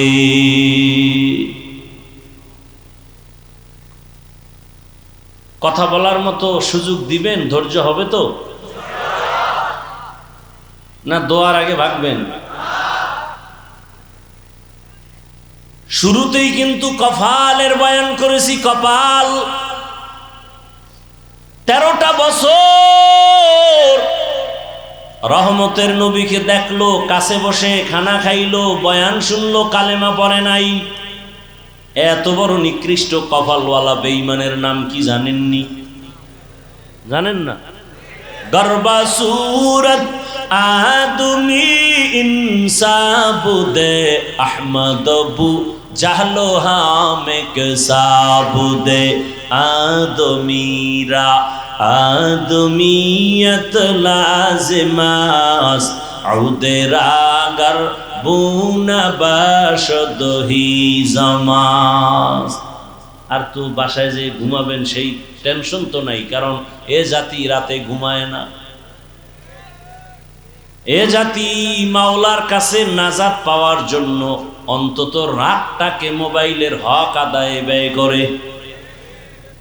মাওলার কাছে একটা বলতে হইব না কিছু, মায়ের হক আদায় করছো নি, না বাবারটা, না বোনেরটা, না স্ত্রীরটা, না কি করছো? আল্লাহ একটা হক আদায় করছে। সারা রাত মোবাইলে জেনা করে করে হক আদায় করছি। চোখের জেনা, অন্তরের জেনা, জবানের জেনা, কানের জেনা। বুঝেননি বাংলা?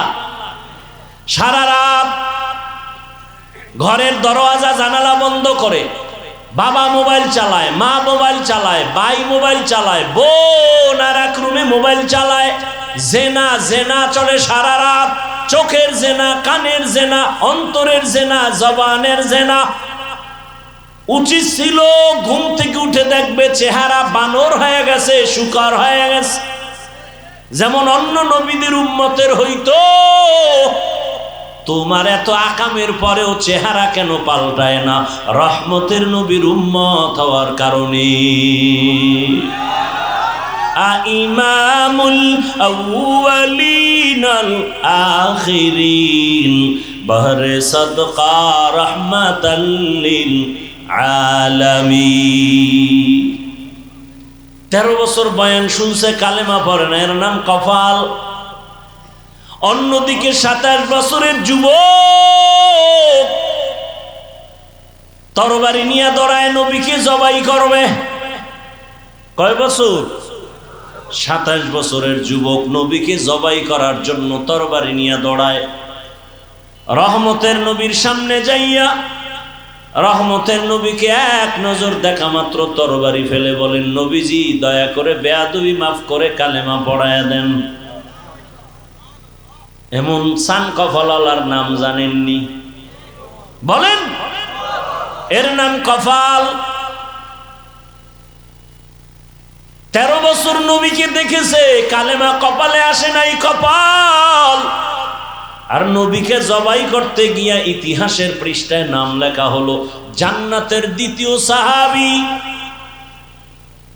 কেমন সেই ওমর! 1500 বছর পরে সেই ওমরের নাম শুনলে কেমন যেন ভয় ভয়।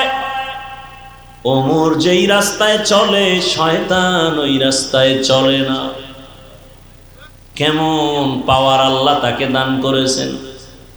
ও যুবক, ঘুমের মধ্যে এখনো যদি ঘুমের সময় শাহাদাত আঙ্গুল নিয়া বুকের উপরে লেখো ওমর আইন মিম রা, ওমরের নাম লেখা ঘুমাও, ভালো স্বপ্ন দেখবি, খারাপ কিছু স্বপ্নে দেখবি না।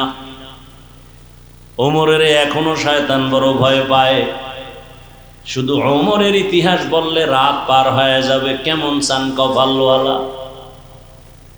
ওই যে শুরুতেই বলছি, কপাল বাড়ির থেকে ওয়াজের নামে আসছে, প্যান্ডেলে ঢুকতে পারে না, কপাল। একদল প্যান্ডেলে ঢুকছে, বয়ান শুনতে পারে না, মোবাইল দিয়া কলবের দরজা বন্ধ, কপাল।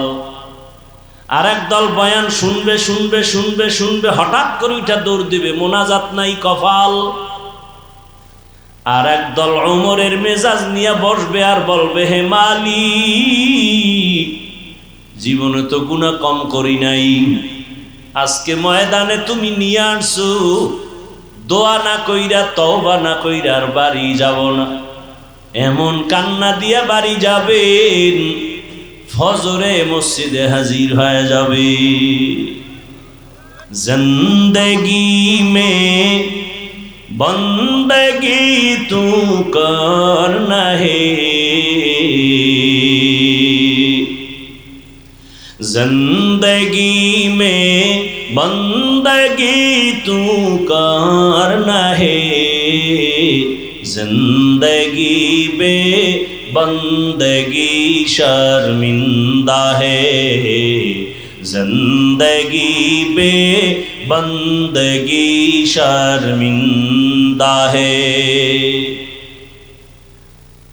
दुनिया में हो दुनिया का तलबगार ना हो,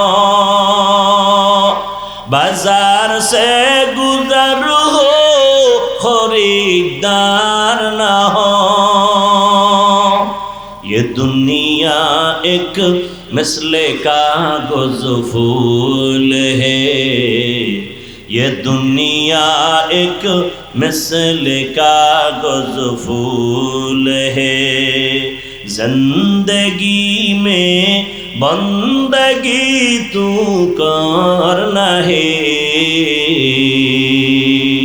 जिंदगी में बंदगी तू करना है, जिंदगी में बंदगी शर्मिंदा है, जिंदगी में बंदगी शर्मिंदा है, जिंदगी में बंदगी कुन बंदगी, बंदगी बे जिंदगी शर्मिंदगी। भाईरा आमार, যে আয়াত আমি পড়েছি আপনারা জানেন, আর রহমান আল্লামাল কুরআন খালাকাল ইনসান আল্লামাহুল বায়ান। আয়াতের তরজমা শেষ, ব্যাখ্যায় ঢোকার আগে সামান্য একটু সময় নিচ্ছি, ভূমিকায় 2-4টি কথা শুনেন।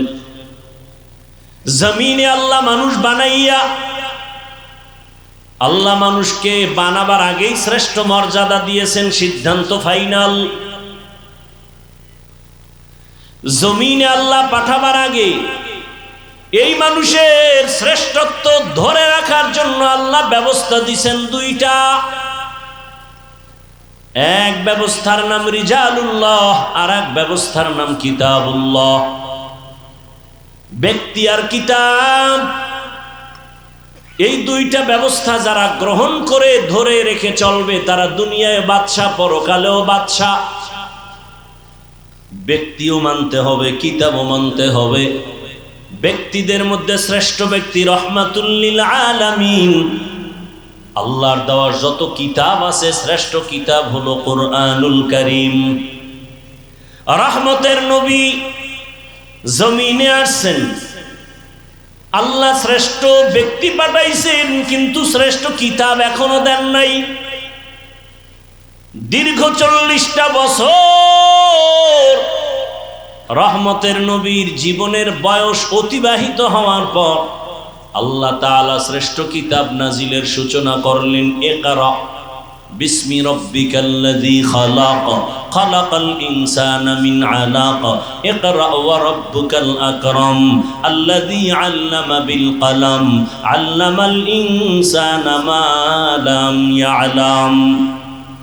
মাত্র 5 আয়াত নিয়ে জিবরাইল আসছে, প্রথম কোরআনের সূচনা।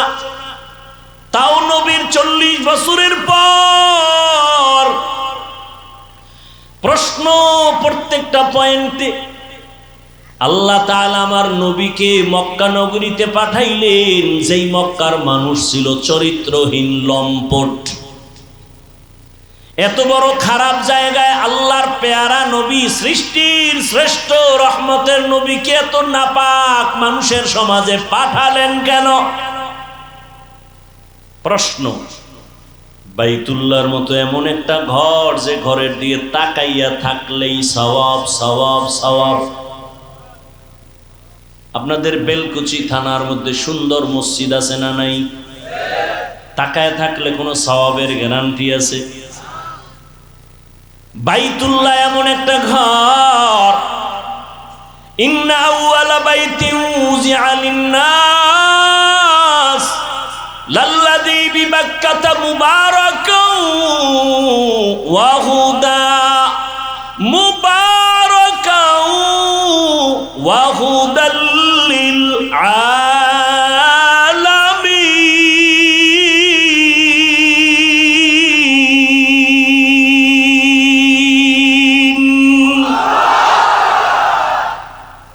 জমিন আল্লাহ বানায় প্রথম একটা ঘর বানাইলেন বাইতুল্লাহ। জমিনে কিচ্ছু নাই, কোনো প্রাণী নাই, জমিন আল্লাহ বানায় প্রথম বানালেন ঘর। নাম কি? আরো জোরে বলেন। ইবাদতের ঘর, হেদায়েতের ঘর, বসবাসের ঘর না ইবাদতের ঘর বানাইছেন মানুষের জন্য। কার জন্য? মানুষের জন্য ঘরটা বানায় দিছেন ইবাদতের ঘর। মানুষ আইসা দুনিয়ায় থাকবে, বসবাসের ঘর না বানাইয়া ইবাদতের ঘর আগে বানাইলেন কেন? শুধু কেন কেন বলছি, জবাব হবে না। এত দামি ঘর, মানুষের জন্য ইবাদতের ঘর বানাইলেন, হেদায়েতের ঘর, বসবাসের ঘর কেন বানান নাই? কেন বানাইলেন না? আর এত সুন্দর ঘর, যারে দেখলে সওয়াব, সেই ঘরের পাশের মানুষ কেন তো চরিত্রহীন, লম্পট হলো কেন? আর সেই সমাজে সৃষ্টির শ্রেষ্ঠ মহানবীরে পাঠাইলেন কেন? সেই নবীকে হেদায়েতের জন্য দিলেন কুরআন। শাহরু রমাদান আল্লাযী উনজিলা ফীহিল কুরআন হুদাল লিন-নাস ওয়া বাইয়িনাতিম মিনাল হুদা ওয়াল ফুরকান। মানুষের হেদায়েতের জন্য কোরআন দিলেন 40 বছর পরে কেন? বুঝেননি কথা? কয় বছর পর? নবী কি অবুঝ? 40 বছর পর্যন্ত অবুঝ, তো পরে দিলেন কেন? দিলেন দিলেন দিলেন দিলেন মক্কার মতো জায়গায় না দিয়া হেরা পাহাড়ে ঢুকাইয়া দিলেন কেন? কেন বুঝেননি? কেন? ভালো করে বুঝেন। আবার হেরা পাহাড়ের মধ্যে আমার রাসূল, বাইতুল্লাহর দাম বেশি নাকি হেরা পাহাড়ের দাম বেশি? হেরা পাহাড়ের। 40টা বছর বেশিরভাগ সময় নবী বাইতুল্লাহ থেকে দূরে গিয়া হেরা পাহাড়ের গুহায় সময় কাটাচ্ছেন। যেই বাইতুল্লাহ পৃথিবীর প্রথম ঘর, হেদায়াতের ঘর, যেই বাইতুল্লাহ দেখলে সওয়াব, সেই বাইতুল্লাহ ছাড়িয়া নবী হেরা পাহাড়ে সময় কাটালেন কেন? সেই হেরা পাহাড়ের মধ্যে আমার আল্লাহ জিবরাইলের পাঠাইলেন, নবীরে কোরআন দিবেন। আল্লাহ কয়, নবী আপনি জিহ্বা নাড়ায় কষ্ট করবেন না। লা তুহাররিক বিহি লিসানাকা লিতাজালা বিহি ইন্না আলাইনা জামআহু ওয়া কুরআনা। আমি কোরআন আপনার সিনায় জমা করে দিব, আপনার কষ্ট করা লাগবে না। সেই নবীকে জিব্রাইলের দিয়া সিনার সাথে সিনা লাগায়া জোরে জোরে চাপ দিয়া নবীর জ্বর উঠাইলেন কেন? কয় চাপ? শুনেন নাই কোনোদিন? কয় চাপ? 3 চাপ। এমন জোরে শেষ চাপ, নবীর জ্বর। বুখারী শরীফের বারাত, নবী বলেন আমার উপরে মরণের কষ্ট শুরু। চাপ দিবেন কেন? চাপ দিবেন কেন? আল্লাহ নিজে কয় আমি সিনায় জমা করে দিব। চাপ দিবেন কেন? দিছেন 3 বার দিছেন কেন? দিছেন জোরে দিলেন কেন? নবীরে অসুস্থ বানাইলেন কেন? কারণ আছে না নাই? ইলমেরা এজাজ করদন বেহিসাব, খলকে রাদাদন জওয়াবে বাসওয়াব, হক না দারদ দোস্তে খলকা জারেরা, নিস্তে ই খসলত একে দিনদারেরা। কেন কেন মনে রাখবেন, হুজুরদের থেকে জবাব শুনে নেবেন। এই কেনর জবাব দিতে আমার 4.5 ঘন্টা লাগছে কুয়াকাটা আমার বাড়ির এক বয়ানে। খালি কেন কেন কেন, এরপরে জবাব শুরু। ভাইরা আমার, আল্লাহ নবীকে কোরআন দিলেন 40 বছরের পর। নবী বসে নাই, দাওয়াত শুরু হয়ে গেল। এতদিন নামাজের কথা নাই, রোজার কথা নাই, তেলাওয়াত নাই, যাকাতের কথা নাই, কোরআন আসছে, দাওয়াত শুরু। নবী ঘুরেন আর বলেন, কুলু লা ইলাহা ইল্লাল্লাহ তুফলিহুন, মান ক্বালা লা ইলাহা ইল্লাল্লাহ দাখালাল জান্নাহ। এক আল্লাহর ইবাদত করো। কয় আল্লাহ? এক আল্লাহর ইবাদত করো। ইয়া আইয়ুহান নাস উবুদু রাব্বাকুমুল্লাযী খালাকাকুম ওয়াল্লাযীনা মিন ক্বাবলিকুম লাআল্লাকুম তাত্তাকুন। ভাল লাগে না? না কি কইলে ভাল লাগবে আমারে শিখাইয়া দাও। এই উত্তরবঙ্গের মানুষের বয়ান কোন লাইনে করলে ভাল লাগবে বলো? আমি সব লাইন পারি, খেলে আমারে বলো। আমি শুরুতে এত কথা কইয়া বেড়া দিলাম, এরপরও শয়তান বিজয় হয়ে যাইতেছে। শয়তান খালি খোঁচা দিতেছে, আর কত উঠ। এক শয়তান পাশে বসা, আর এক শয়তান বডির ভিতরে, আর এক শয়তান প্যান্ডেলের বাইরে।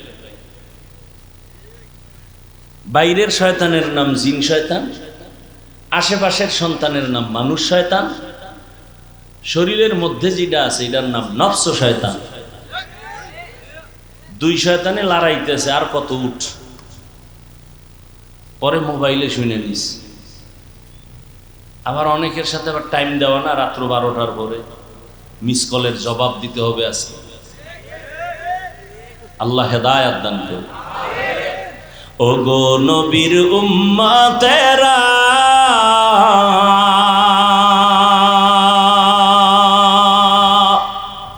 হয়ে আজি দিশাহারা, কোরআন হাদিসের চলো যখন যাহা চায় মনে, নবী বিনে কে তরাবে পুলসিরাত মিজানে, নবী বিনে কে তারাবে পুলসিরাত মিজানে উম্মতের কান্ডারি নবী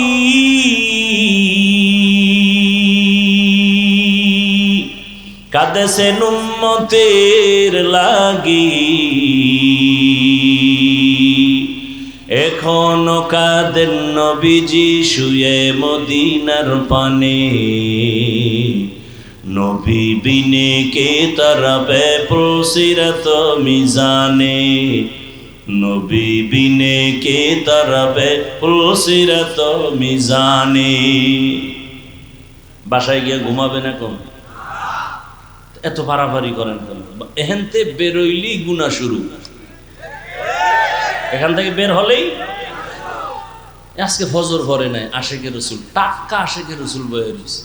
ফজর পড়ে নাই, জোহর পড়ে নাই, আসর পড়ে নাই, মাগরিব পড়ে নাই। আজকে ফজর পড়বে কিনা তারও কোনো খবর। সব তাজা আশেকে রসুল। অথচ রহমতের নবী বলেন বেঈমান আর মুমিনের মাঝখানে প্রাচীরের নাম নামাজ। বেঈমানেরা নামাজ পড়ে না, মুমিনেরা নামাজ ছাড়ে না।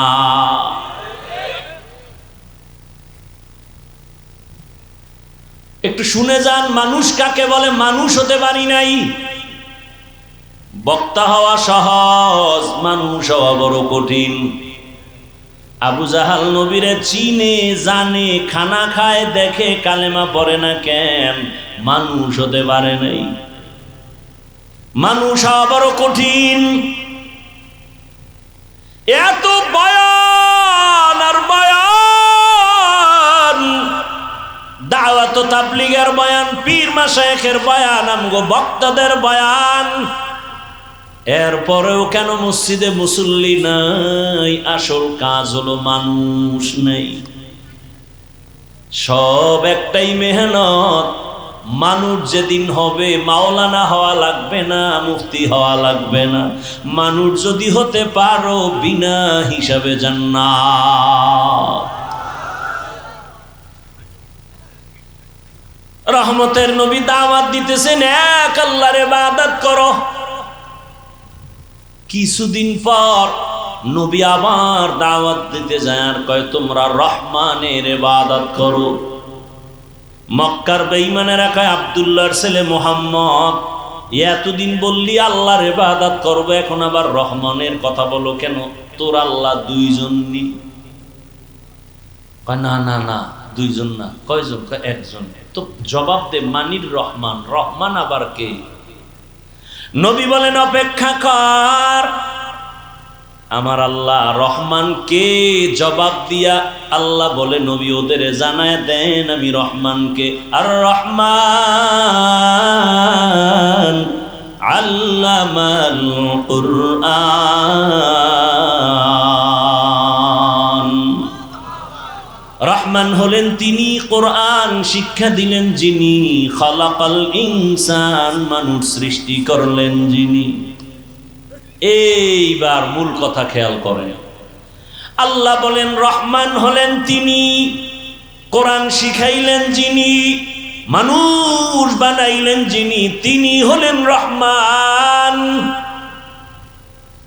খেয়াল করছেন কি? খেয়াল করছেন? আল্লাহ আগে কোরআন শিখাইছেন, তারপরে মানুষ বানাইছেন। বাস্তবে দেখি পুরা উল্টা। আমাদের সৃষ্টি আগে, শিক্ষা হলো পরে। দুনিয়াতে আসছি, বড় হয়েছি, তারপরে আলিফ বাতা কোরআন শিখছি। আল্লাহ কয় না না না, আমি আগে কোরআন শিখাইছি, তারপরে মানুষ সৃষ্টি করেছি। আর রহমান আল্লামাল কুরআন খালাকাল ইনসান। আল্লাহ মানুষ আগে সৃষ্টি করেন নাই, আগে কোরআন শিখাইছেন, এরপরে মানুষ সৃষ্টি করেছেন।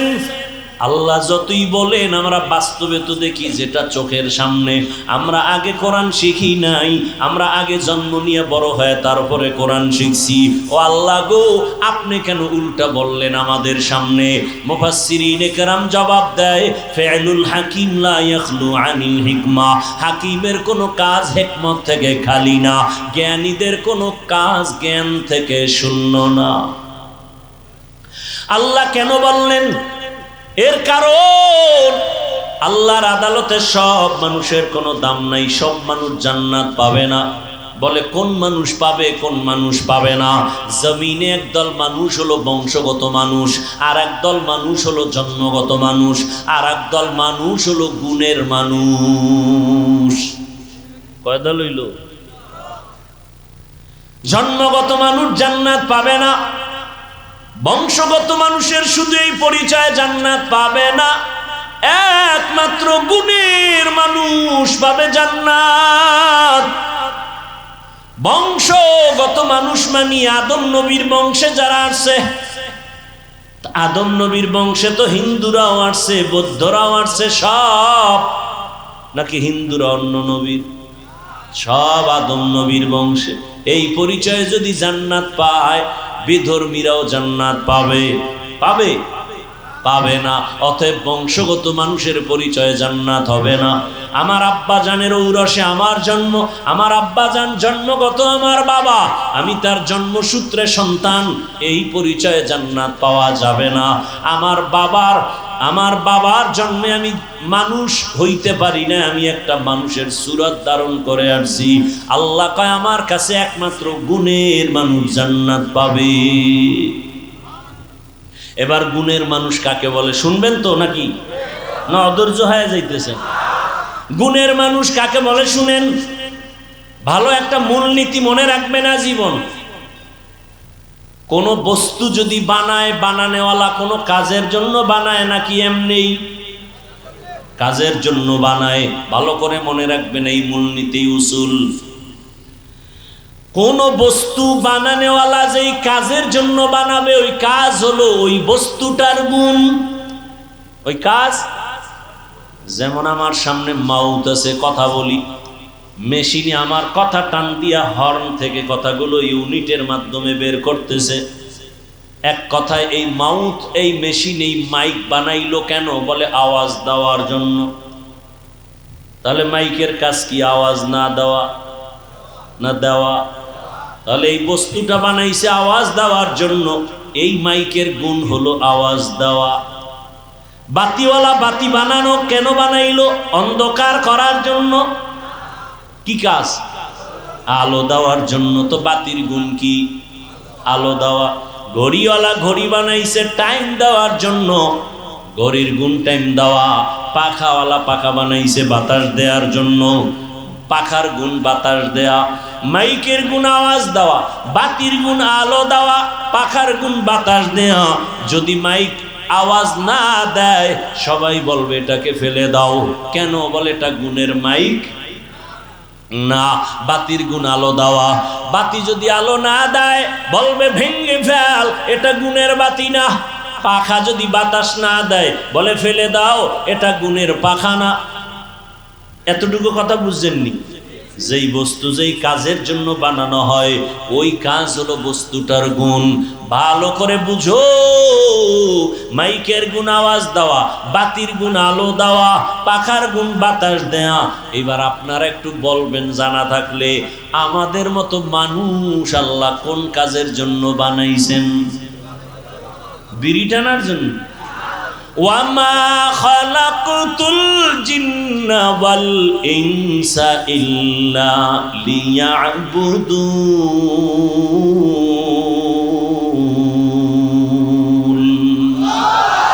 মা খালাকতুল জিন্না ওয়াল ইনসি বাখা জুজ ইবাদাত নিস্তে মাকসুদ আজ্জাহা।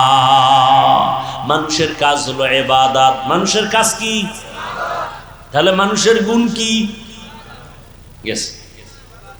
এক কথা একটু একটা শব্দ ঘুরে গেছি, মনে হয় আসমান মাথায় ঘুরে গেছে।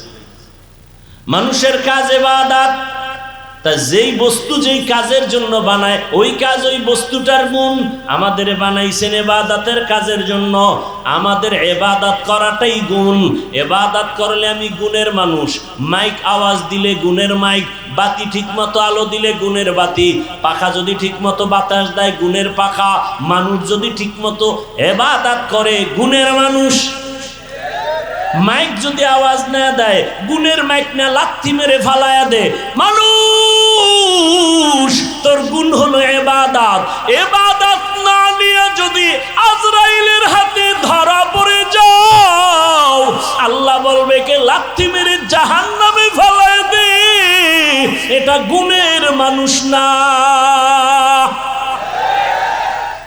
যার ইবাদত নাই ও মানুষ সুরতে আবু জাহিল্লা মানুষ, ওর নাম শুনলে কেন বলে ওর উপরে গজব। ফেরাউন মানুষ, ওরে কেন মানুষ বদদোয়া করে, লানাতুল্লাহি আলাই। নমরুদ একটা মানুষ, ও কেন মানুষের অভিশপ্ত, ওর উপরে মানুষের অভিশাপ কেন? বলে মানুষ গুণের মানুষ, গুণের মানুষ না। আল্লাহ বলবে গুণের মাইক যেমন মানুষ ফেলে দেয়, এটা গুণের মাইক না। কিয়ামতের ময়দানে আল্লাহ বলবে যারা গুণের মানুষ না ওদের ধর, ওদের জাহান্নামের শিকল লাগায় লাইনে দাঁড় করা। আমি ওদের বাম হাতে আমলনামা দিব। বাম হাতে যাদের আমলনামা দিবে, বেনামাজি গুনাহগার যাদের ইবাদতের গুণ নাই, আল্লাহ বলবে ওদের আমলনামা বাম হাতে দেওয়া মানে নিশ্চিত জাহান্নামে যাবে। আল্লাহ বলবে ডাইরেক্ট হাতে দেওয়া হবে না, এই নাফরমান বেঈমানের বুকের মাঝে ছিদ্র করে ফেল। ছিদ্র করিয়া বুকের থেকে বাম হাতটা ঢুকাইয়া পিঠের থেকে হাত বের কর, টান মেরে ফেরেশতারা সাথে সাথে বুকের ছিদ্র দিয়া বাম হাত ঢুকায় পিছনে নিবে। আল্লাহ বাম হাতে পেছনে আমলনামা দিবেন। আর নাফরমানকে বলবে এই বেঈমান, ইকরা কিতাবাকা কাফা বিনাফসিকাল ইয়াউমা আলাইকা হাসিবা, পড় জীবনে কোথায় কি অন্যায় করছো সব দেখা, আমলনামায় হিসাব রেডি কর। ফেরেশতারা বলবে আল্লাহ মাথা এদিকে, হাত পেছনে, চোখ দুইটা সামনে, হাত পেছনে, আমলনামা পেছনে, পড়বে কেমনে? ও তো দেখে না। আল্লাহ আবার রাগ করবেন আর বলবে নাফরমান বেনামাজি বেপরদাওয়ালা বেঈমানের ঘাটটা ধইরা মোচড় দিয়া পেছনে ঘুরাইয়া দে। ফেরেশতারা বলা মাত্র 1 সেকেন্ড দেরি না, আল্লাহর অর্ডার পাওয়া মাত্র ঘাটটা ধরে মোচড় দিয়া পেছনে ফিরাবে। ও যুবক বাবারা, তোমার বিবেক যদি বলে আল্লাহর কোরআন সত্য, আমার এই কথাও কোরআনের বয়ান সত্য। ইয়া আইয়ুহাল্লাযীনা আমানু কু আনফুসাকুম ওয়া আহলিকুম নারা আকুদুহান নাস ওয়াল হিজারা আলাইহা মালাইকাতুন গিলাযুন শিদাদুল লা ইয়াসুনাল্লাহা মা আমারাহুম ওয়া ইয়াফআলুনা মা ইউমারুন।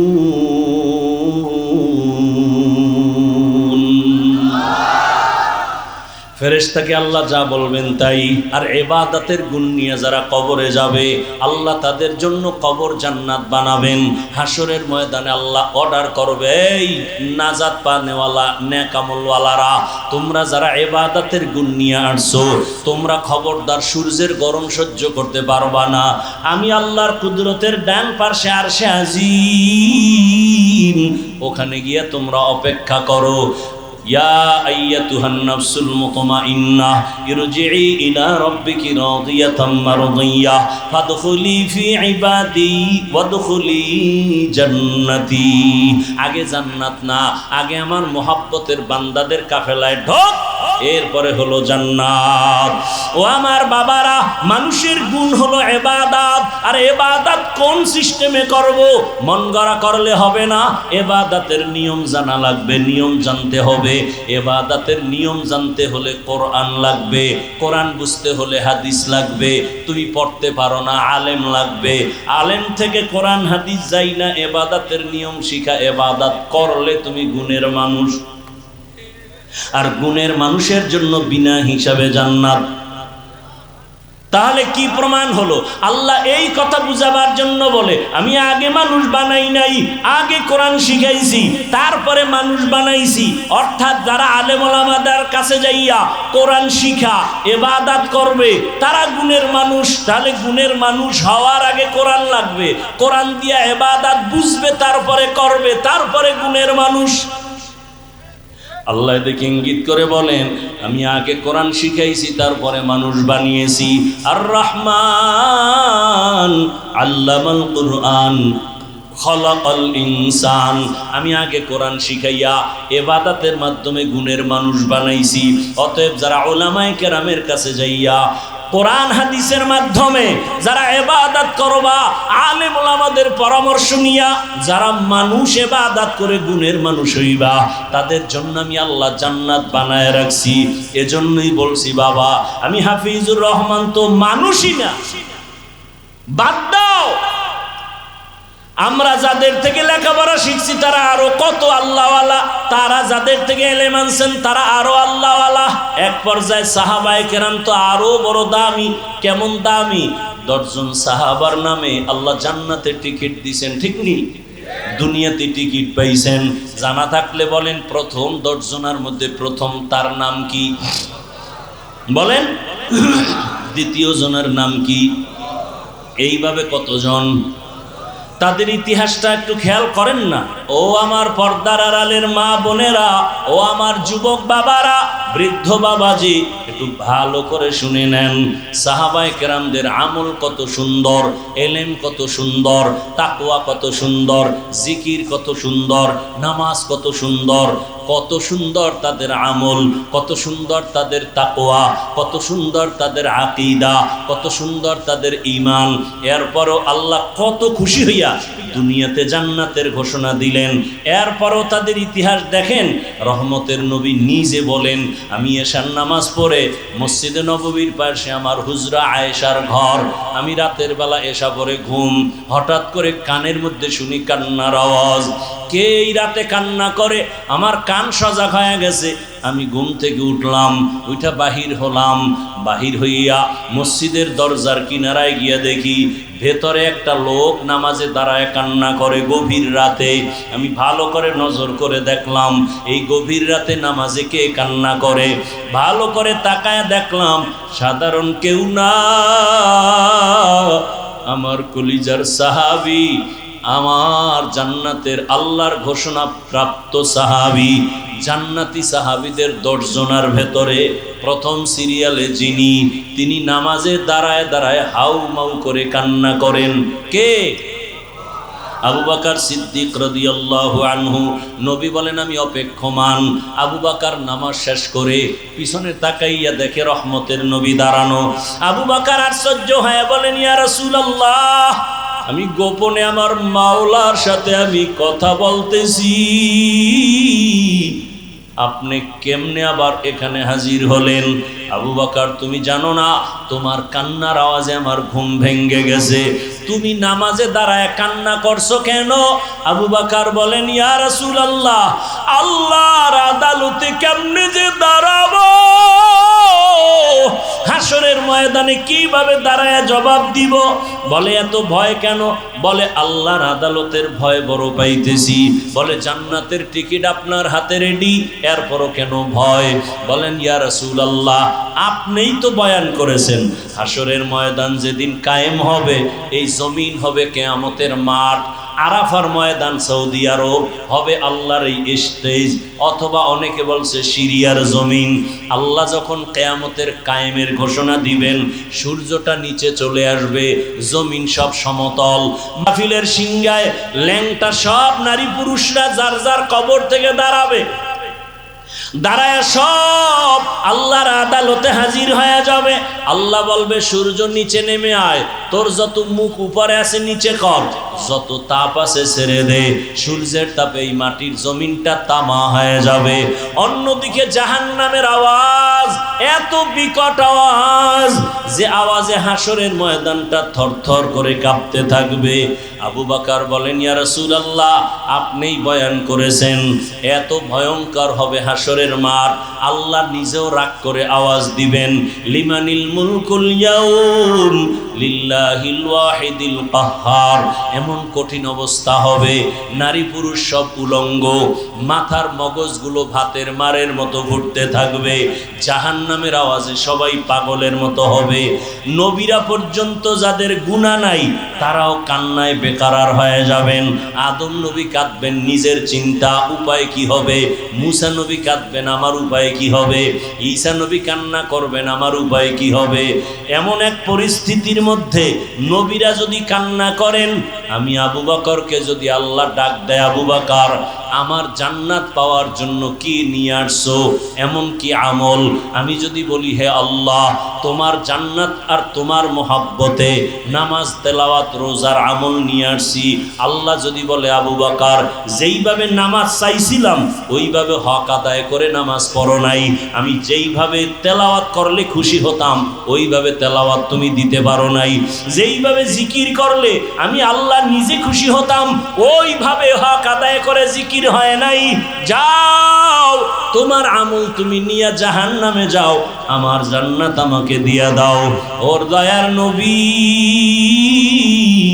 তখন আমার উপায় কি হবে এই চিন্তা আমি নামাজে দাঁড়ায় কান্না করতেছি। আবু বকরের যদি হালাত হয়, আপনি আমি তো মানুষের কাতারেই নাই, নামাজ নাই, রোজা নাই। আরে আমরা যে নামাজ পড়ি এটা নামাজ কি? নামাজ আমগো নামাজ কোন নামাজ? আল্লাহ কোরআনে বলছেন আরাআইতাল্লাযী ইউকাযযিবু বিদ্দীন ফাযালিকাল্লাযী ইয়াদউল ইয়াতীম ওয়া লা ইয়াহুদ্দু আলা তাআমিল মিসকিন ফাওয়াইলুল লিল মুসাল্লিন। মুসল্লি নামাজীর জন্য ওয়াইল নামক জাহান্নাম। এবার বুঝেন যে কি নামাজ। ওয়াইল নামক ভয়ঙ্কর জাহান্নাম মুসল্লি যারা নামাজি তাদের জন্য। আমরা তো সেই নামাজ পড়ি মিথ্যা বলি, নামাজ পড়ি ওয়াদা খেলাফ করি, নামাজ পড়ি পর্দা করি না, নামাজ পড়ি সুদ খাই ঘুষ খাই, এই নামাজি আমরা। তাহলে আবু বকর যদি কান্না করেন, রসুল নিজে কান্না করেন, সাহাবায়ে কেরাম সবার কান্না, আপনার আমার কি পরিমাণ কান্না করা উচিত বলার সময় নাই। সাহাবাদের জীবনী আমাদের আদর্শ, এত কান্না নিজেরা করেছেন। একজন সাহাবী নবীজির একটা আদেশ একটু মানছে, ঠিক একটু দেরি, সাথে সাথে মানে নাই। নবীর মনে কষ্ট, কথা বন্ধ, সালাম বন্ধ। নবী মসজিদে আসে, সাহাবিও আসে, নবী তাকান না, কথাও বলেন না।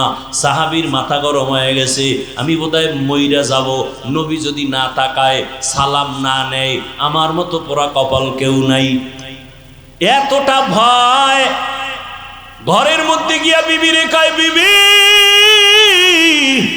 আমার কপাল খারাপ, সব ঘুমায় গেছে।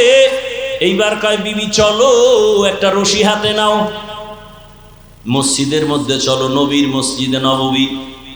মসজিদে নববীর মধ্যে আসিয়া বিবি আর সাহাবী আর কেউ নাই। মসজিদে ঢুকে একটা খুঁটির গোড়ায় বৈশা কয়, ও বিবি রশি দিয়ে আমার হাত পিছনে দিয়া খুঁটির সাথে ভালো করে বাঁধো, পিছনে বাঁধো, এমন বাঁধা বাঁধবা যে আমার এই রশির বান কাউকে খুলতে দেয়া হবে না। আমার রসুল আমার উপরে বেজার, আমার খানা খেয়ে লাভ নাই, বেঁচে থেকে আমার সার্থকতা নাই। বিবি তুমি আমাকে ভালো করে বেঁধে ঘরে যাও, আসবা না। আমি এখানে বসে আমার মাওলার কাছে এমন কাঁদাই যে কাঁদবো, যতদিন পর্যন্ত আল্লাহ আয়াত দিয়া নবীকে বলবেন না আমারে মাফ করছেন, ততক্ষণ কান্না বন্ধ করব না। সাহাবী কুটির গোড়ায় রশি দিয়া বাঁধা, কান্না বন্ধ নাই।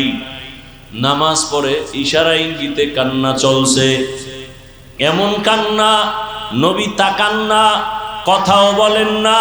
নবী নামাজ পড়ায় চলে যান, অন্যদের সাথে কথা চলে, সাহাবীর সাথে কথা নাই। এমন কান্না কাঁদতেছে, রাতে এমন পরিমাণ কান্না। অনেক দিন পর আল্লাহ পাক আয়াত দিয়া ওই সাহাবীর নামে ঘোষণা দিলেন, ওকে মাফ করে দিলাম।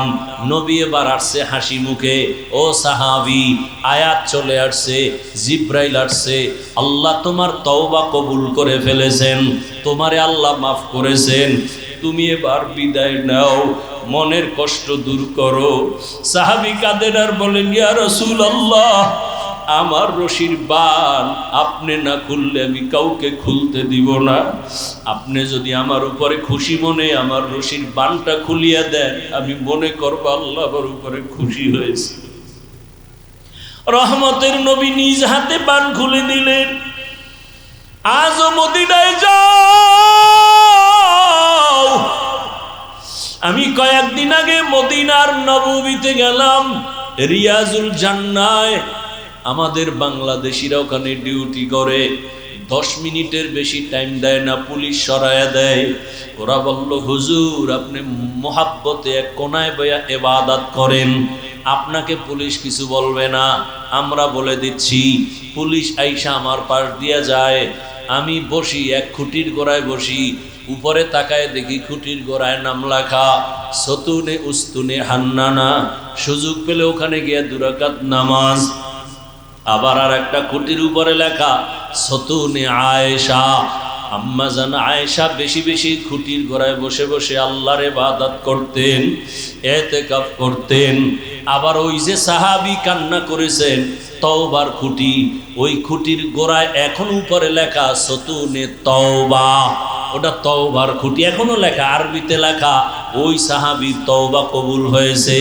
ওখানে গিয়া সিজদায় পড়ে কাঁদলাম, কারণ পুলিশেরা মোনাজাতে কান্না ওরা পছন্দ করে না, মনে করে বোধহয় এটা বলে বেদাতি, ওরা মোনাজাত দিয়ে কান্নাটারে ভালোবাসে না। সিজদায় গিয়া মনের মতো কাঁদলাম। ও আমার এলাকার মা বোনেরা, ও আমার যুবক বাবারা, ও আমার বৃদ্ধ বাবাজিরা, এতক্ষণ যে এত কষ্ট করে চিল্লাইয়া বয়ান শুনাইছি, একবারও কিন্তু আমি আপনাদের বলি নাই আমার মতো দাড়ি টুপি লাগায় বুজুর্গ হয়ে হাতে তসবিহ নেন। বরং আমি আমার যুবক বাবাদের বলি, ও আমার কলিজার যুবক বাবারা, আমি একবারও বলি না কওমি মাদ্রাসায় যাও, তাবলিগে না গেলে তুমি জাহান্নামী, পীরের কাছে না গেলে তুমি জাহান্নামী। বরং আমি বলি, বাবা আমাদের লাইনে তুমি আসবা বাধ্য না, তোমাকে আমি আরো চাই তুমি স্কুলে কলেজে পড়ে ডাক্তার হও, ইঞ্জিনিয়ার হও, প্রফেসর হও, এসপি হও, ডিসি হও, ওসি হও, তুমি একজন এমপি মন্ত্রী, তুমি একজন চেয়ারম্যান হও, তুমি একজন ব্যবসায়ী চাকরিজীবী হও। তবে আমার বিদায় বেলা একটা দাবি, বেয়াদব হইও না রে বাবা। তুমি ডাক্তার হয়ে যদি বেয়াদব হও, তাসলিমা নাসরিনের মতো জুতা খেয়ে দেশ থেকে পালিয়ে যেতে হবে, মরণের পরও লাশটা জন্মভূমিতে আসবে না। ডাক্তার হও বেয়াদব হইও না, ইঞ্জিনিয়ার হও বেয়াদব হইও না, তুমি একজন জনপ্রতিনিধি হও বেয়াদব হইও না। বলবা হাফিজ ভাই বেয়াদব হব না, কথার ব্যাখ্যা কি? ভালো করে শুনো রে বাবা, 3 জায়গায় বেয়াদবি করবা না। আল্লাহর কসম, যদি বেয়াদবি করো মরার আগে তোর ধ্বংস শুরু হয়ে যাবে। 1 নাম্বার জায়গা মা বাবা, 2য় জায়গা শিক্ষক, 3 নাম্বার জায়গা উলামায়ে কেরাম। এই 3 জায়গায় বেয়াদবি করলে, মা বাবায় যদি কষ্ট পায় নিঃশ্বাস ফেলেই দেয়, খোদার কসম মরার আগে ধ্বংস শুরু। যদি শিক্ষক তোমার ব্যবহারে কষ্ট পেয়ে নিঃশ্বাস ছাড়ে, ধ্বংস শুরু। আলেম ওলামা যদি তোমার ব্যবহারে কষ্ট পাইয়া নিঃশ্বাস ছেড়ে দেয়, খোদার কসম ধ্বংস মরার আগে শুরু। অনুরোধ করে বলছি, তোমার মতো কত যুবক আছে জেনারেল লাইনে পড়ে, জীবনে মাদ্রাসায় যায় নাই, অথচ স্কুলে পড়িয়াও নামাজ ছাড়ে না, কলেজে পড়িয়াও নামাজ ছাড়ে না। মিথ্যা বলছি? তোমার কপালে কারো বরদোয়া লাগছেনি, না হয় তুমি পারো না কেন? মা বাবার বরদোয়া লাগাইছনি, না হয় তুমি নামাজ পড়ো না কেন? তোমার মতো যুবক র্যাব আর্মি পুলিশ বিডিআরের চাকরি করে নামাজ পড়ে, বলো তুমি পারো না কেন? তোমার মতো যুবক ডাক্তার, প্রফেসর, ইঞ্জিনিয়ার, এমপি মন্ত্রী অভাব নাই, ব্যবসায়ী চাকরিজীবী, এসপি ডিসি 5 ওয়াক্ত নামাজ পড়ে নাই? তোমার মতো যুবক রাস্তায় গাড়ি চালায়, নামাজ বাদ দেয় না, বলো তুমি কেন পারো না? তোমার মতো যুবক নদীর মধ্যে মাছ ধরে, নামাজ ছাড়ে না। তোমার মতো যুবক কৃষি কাজ করে, শ্রমিকের কাজ করে, নামাজ বাদ দেয় না, বলো তুমি কেন পারো না? তুমি কি মনে মনে ভাবছো হুজুরেরা মিথ্যা কয়? মনে মনে ভাবছো কোরআন মিথ্যা? একটা প্রমাণ দে, এখন দাড়ি কেটে ফেলবো, দুনিয়ার সব কোরআন জ্বালায় দিব, যদি একটা ভুল বের করে দিতে পারো। পারবা? পারবা না। বরং তোমার বড়রাও অপচেষ্টা করে পারে নাই।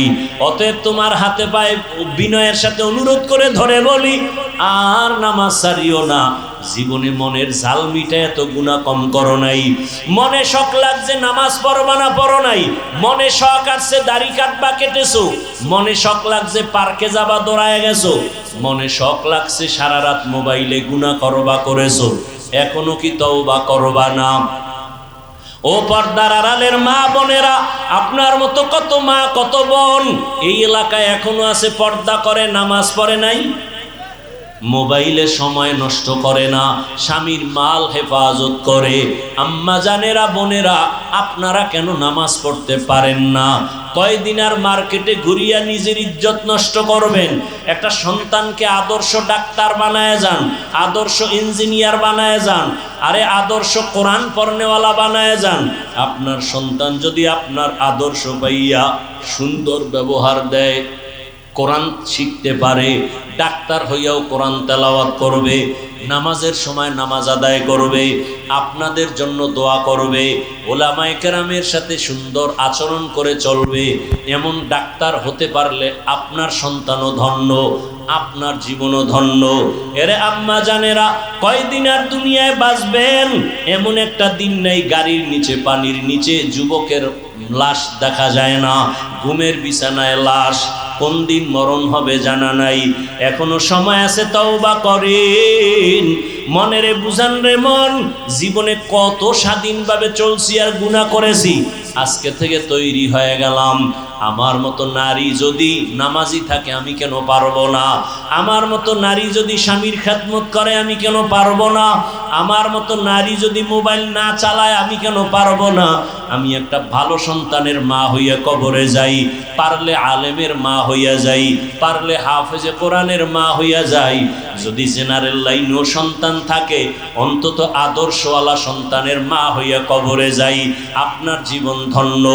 যুবক বাবারা, এখনো সময় আছে, মনটাকে বুঝাইয়া তওবা করো, আল্লাহকে বলো, হে আল্লাহ, আমার মতো যুবক জেনারেল লাইনে থাকিয়া 5 ওয়াক্ত নামাজ পড়ে যদি চাকরি করে, ব্যবসা করে, আমি জীবনে তো গুনাহ কম করি নাই, আজকে থেকে তওবা করতে চাই। হে আল্লাহ, আপনি আমাকে এই মাহফিলের ময়দানে নিয়ে আসছেন, আমি তওবা করি, আর নামাজ ছাড়বো না, দাড়ি কাটবো না, বেপরদায় চলবো না, মা বাবার সাথে বেয়াদবি করবো না, শিক্ষকের সাথে বেয়াদবি করবো না, ওলামায়ে কেরামের দোয়া পরামর্শ নিয়া নবীজির সুন্নত অনুযায়ী জীবন চালাবো।